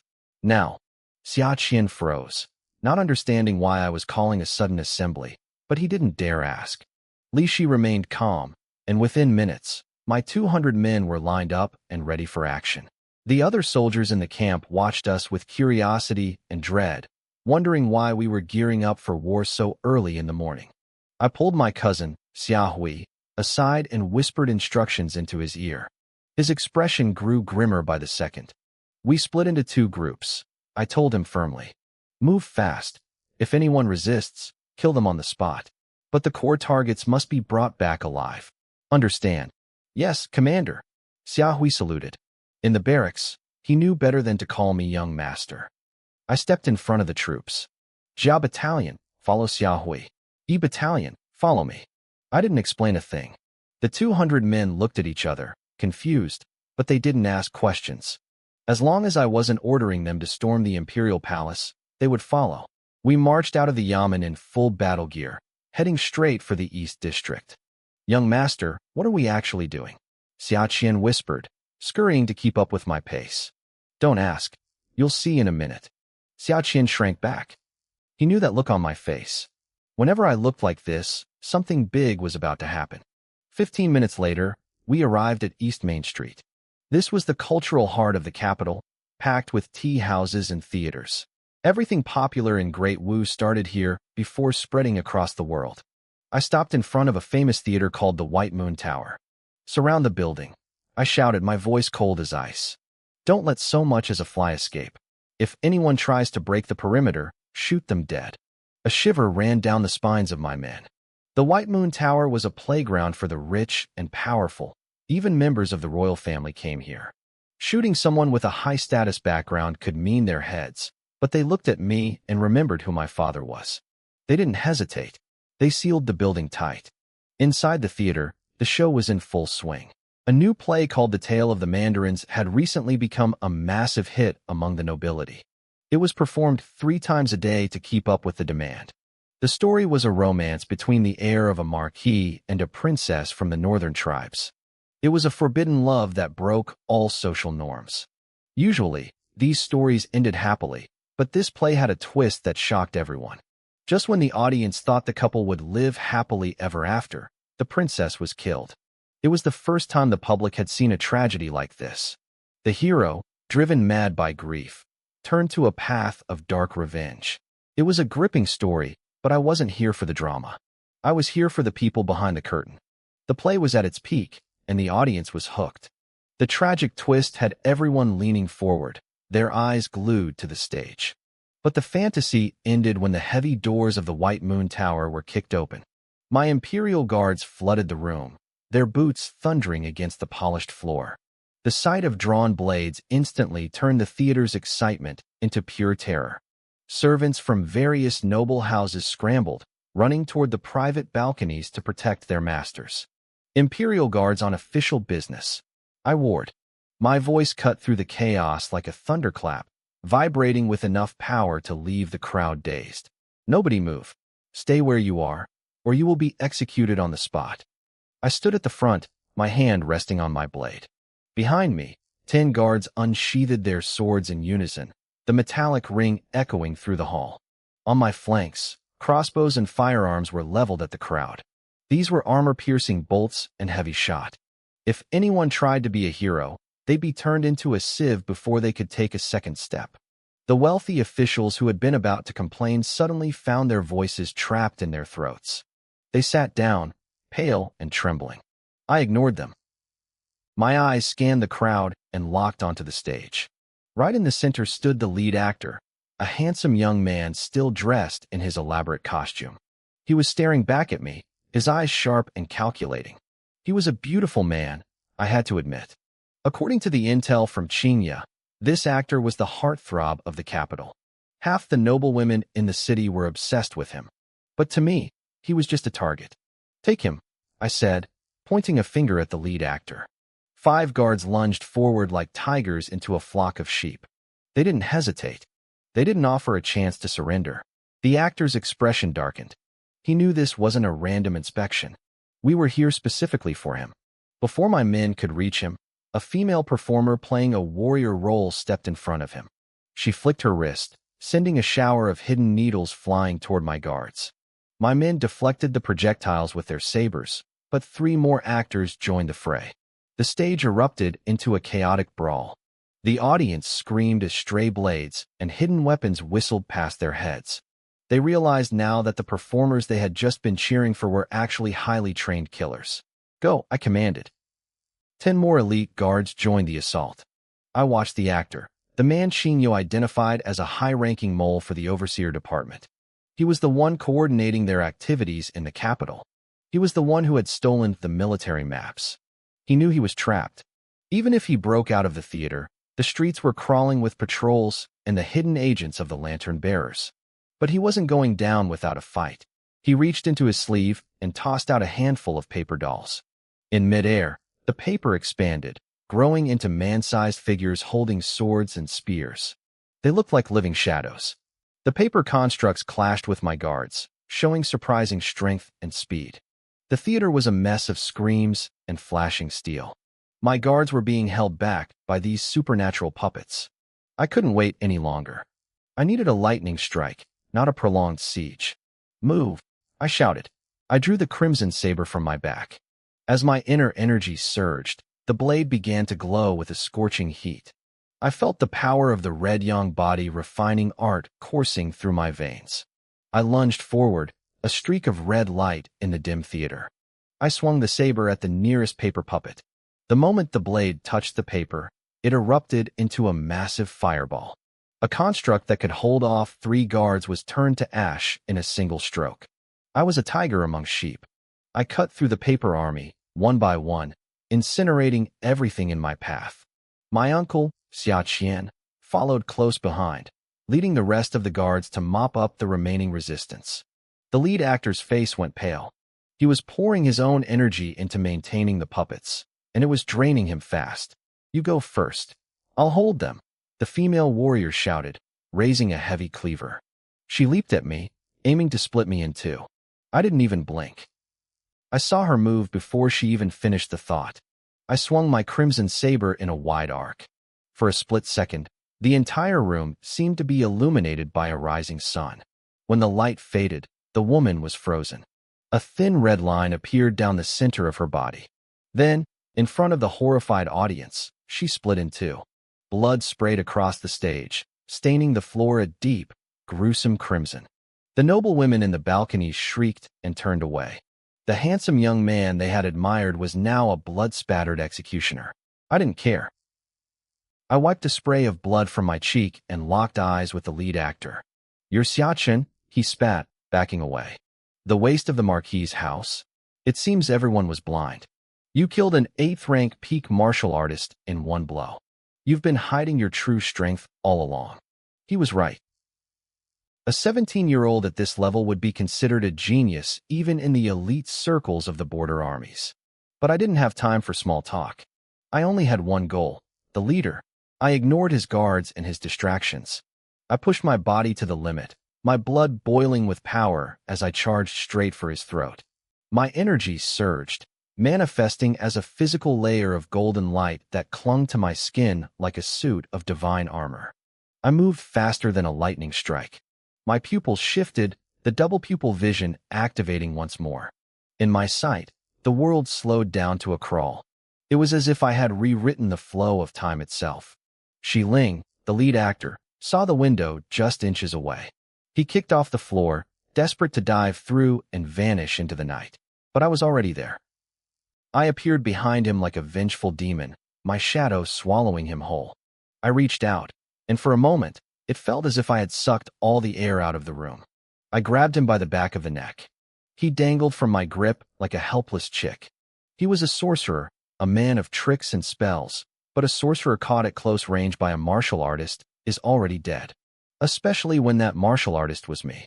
With their leader captured, the chaos in the White Moon Tower ended quickly. My Imperial Guards moved with lethal efficiency. Any spies who tried to resist were cut down by crossbow bolts on the spot. The rest were forced to their knees and bound. The entire operation took less than 10 minutes. Take everyone back to the yamen, I commanded, looking at my uncle, Xiaqian. I want you to personally lead 30 men to escort them. Until I return, don't let anyone take these prisoners. I don't care who asks. Boss, let me go with brother Xiaqian, Li Shi said, stepping forward. There are a lot of prisoners. It's safer if we go together. I gave him a quick nod. As the guards cleared the stage, they began driving fengxia needles into the necks of the captured spies. These were special tools from the Celestial Master Mansion designed to suppress a martial artist's internal energy. Once they were in, you couldn't move your chi even if you wanted to. I looked down at Shi Ling. He was staring up at me with eyes full of cold, murderous hatred. You came for me specifically, he spat, his voice trembling with rage.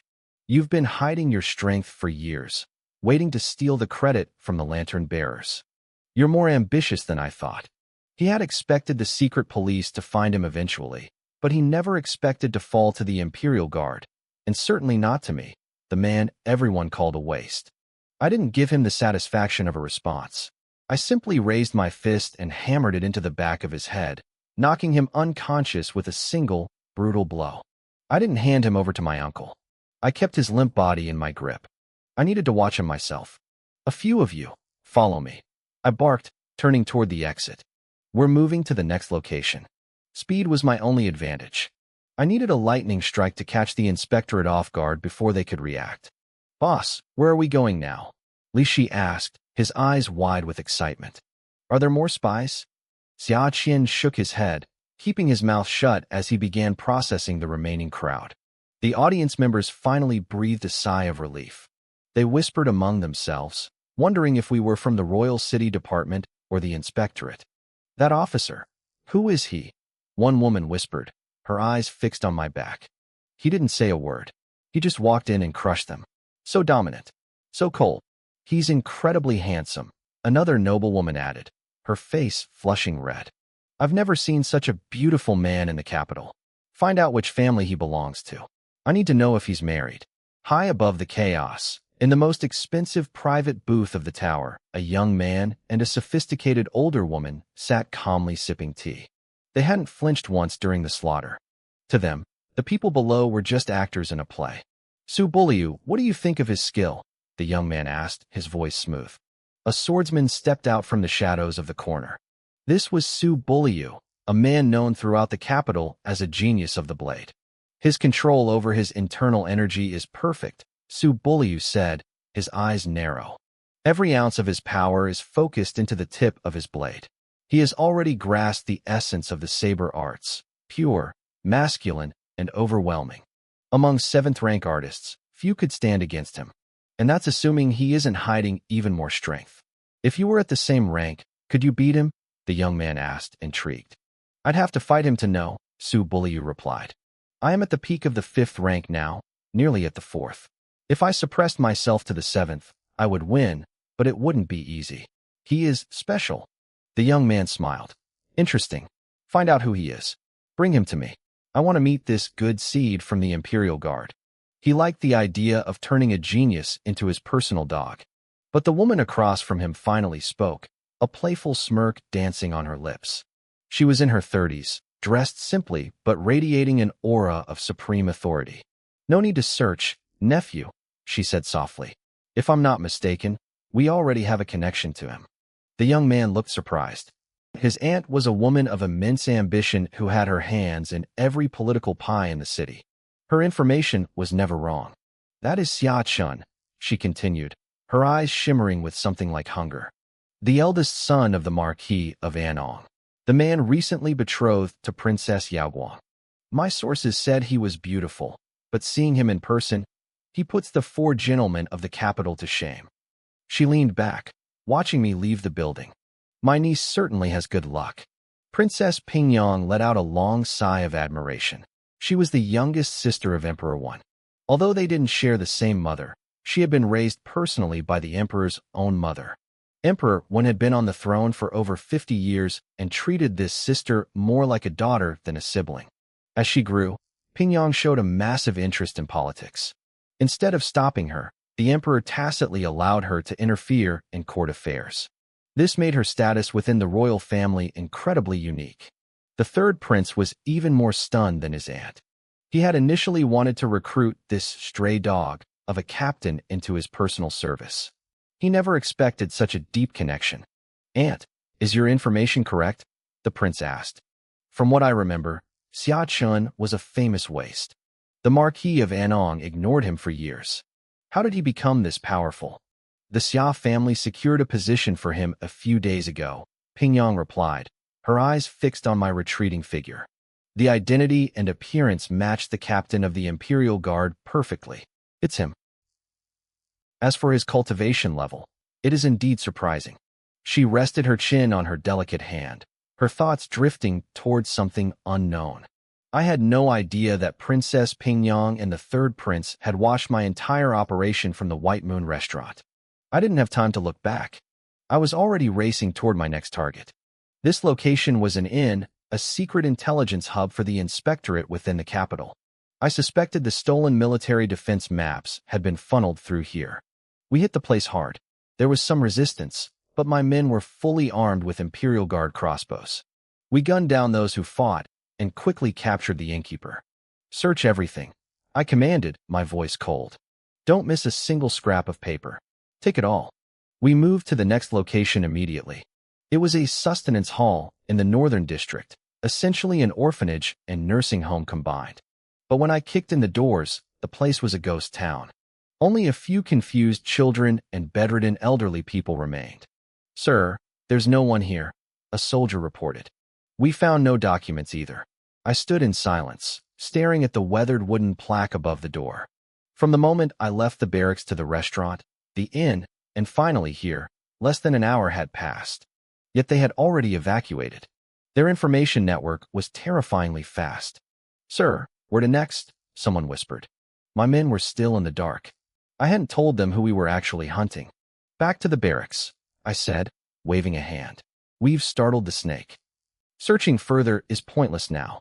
When we arrived at the Imperial Guard headquarters, I saw Qin Mu standing by the gates.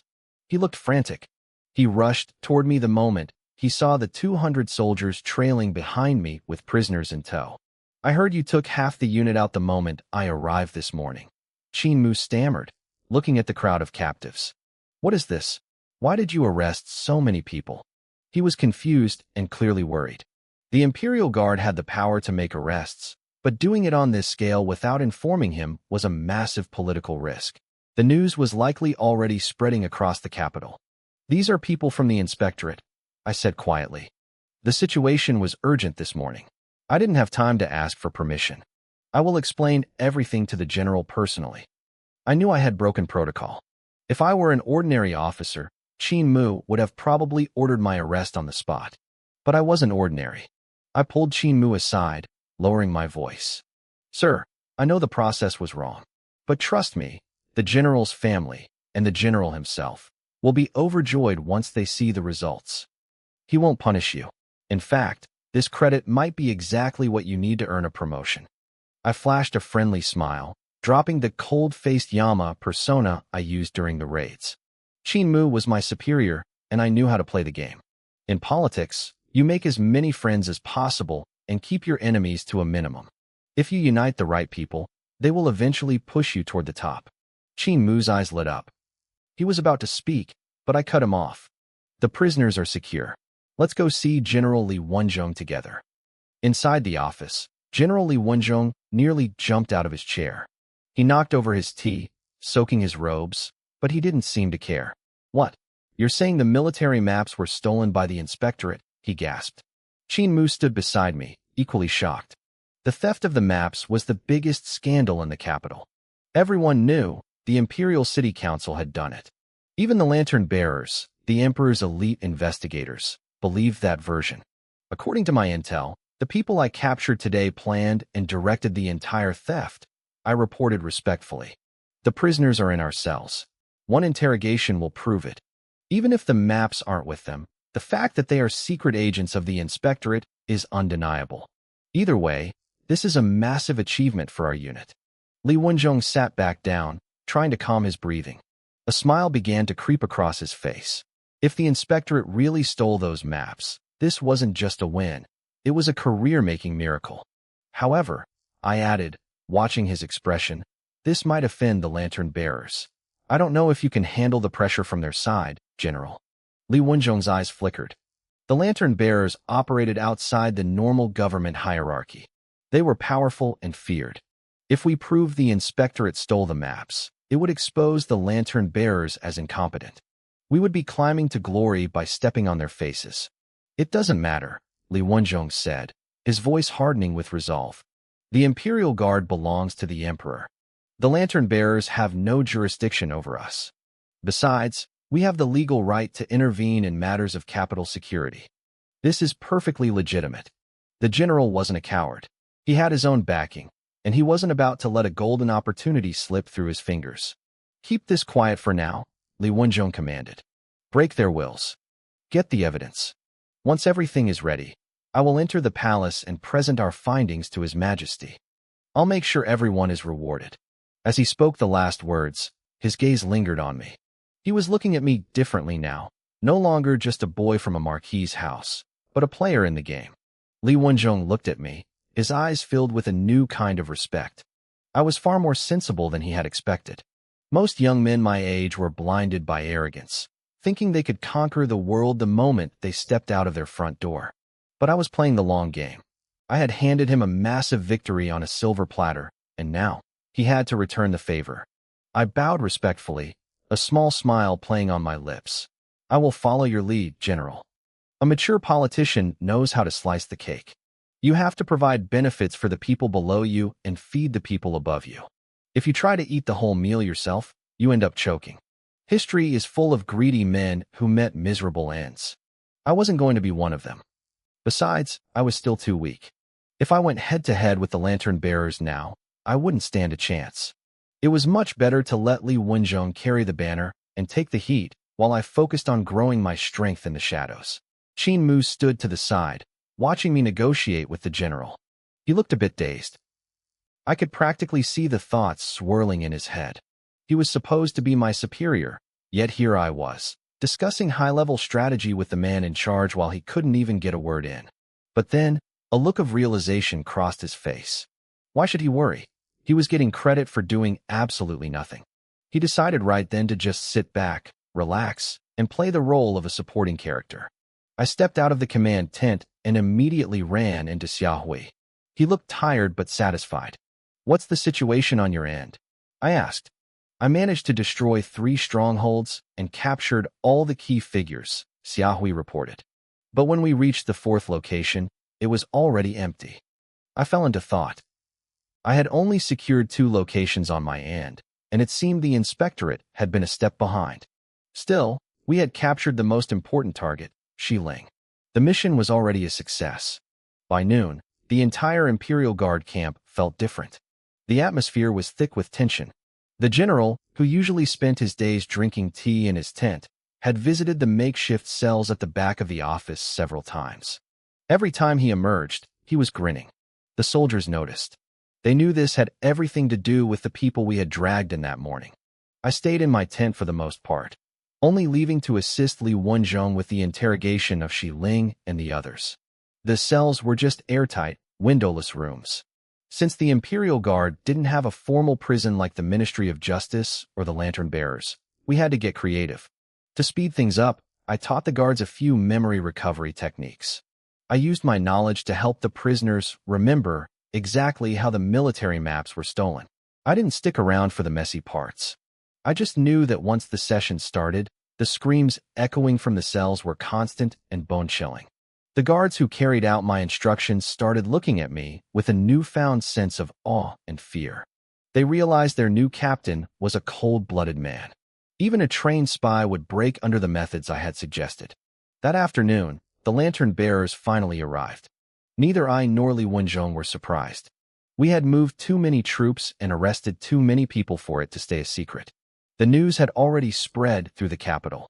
As the premier intelligence organization, the lantern bearers were bound to show up. A man named Kai Ming led a dozen agents to our gates. He flashed his badge, his tone polite, but his stance firm. I am here on the orders of my commander to take custody of the prisoners. Qin Mu met him at the entrance, blocking his path. He tilted his head, looking confused. Commander Kai, you must be mistaken. This is the Imperial Guard headquarters. Why would you come here for prisoners? Don't play dumb, Captain Qin, Kai Ming snapped. I heard the Imperial Guard arrested a group of spies this morning. Matters involving spies have always been the jurisdiction of the lantern bearers. The Guard is responsible for city security, nothing more. Hand them over. Qin Mu laughed, showing no fear. We did arrest some people this morning, but they aren't spies. We received reports from local citizens about a group of criminals plotting to disturb the peace of the capital. Our duty is to protect the city, and that's exactly what we're doing. We are currently interrogating them to ensure there are no other accomplices. Once we are finished, we'll be sure to let you know. Kai Ming's jaw tightened. He knew we were lying to his face. Captain Qin, I don't have time for these games. Whether they are spies or common criminals, hand them over to us. We will handle the rest. I promise the guard will get their fair share of the credit. His attitude turned aggressive as he tried to push his way inside. Qin Mu's expression went cold. He took a step forward, his hand resting on his blade. This is the Imperial Guard headquarters. Even a lantern bearer has no right to trespass. Behind him, our soldiers moved in unison, forming a solid human wall. Kai Ming's face turned a sickly shade of purple. He stared at the defiant Qin Mu for a long time, his eyes flashing with rage. Finally, he took a deep breath and forced himself to stay calm. Fine, Kai Ming hissed. I will report this to my commander. The Imperial Guard has no legal right to detain these prisoners. We will be filing a formal complaint against you. He threw out the threat and turned on his heel, leading his men away.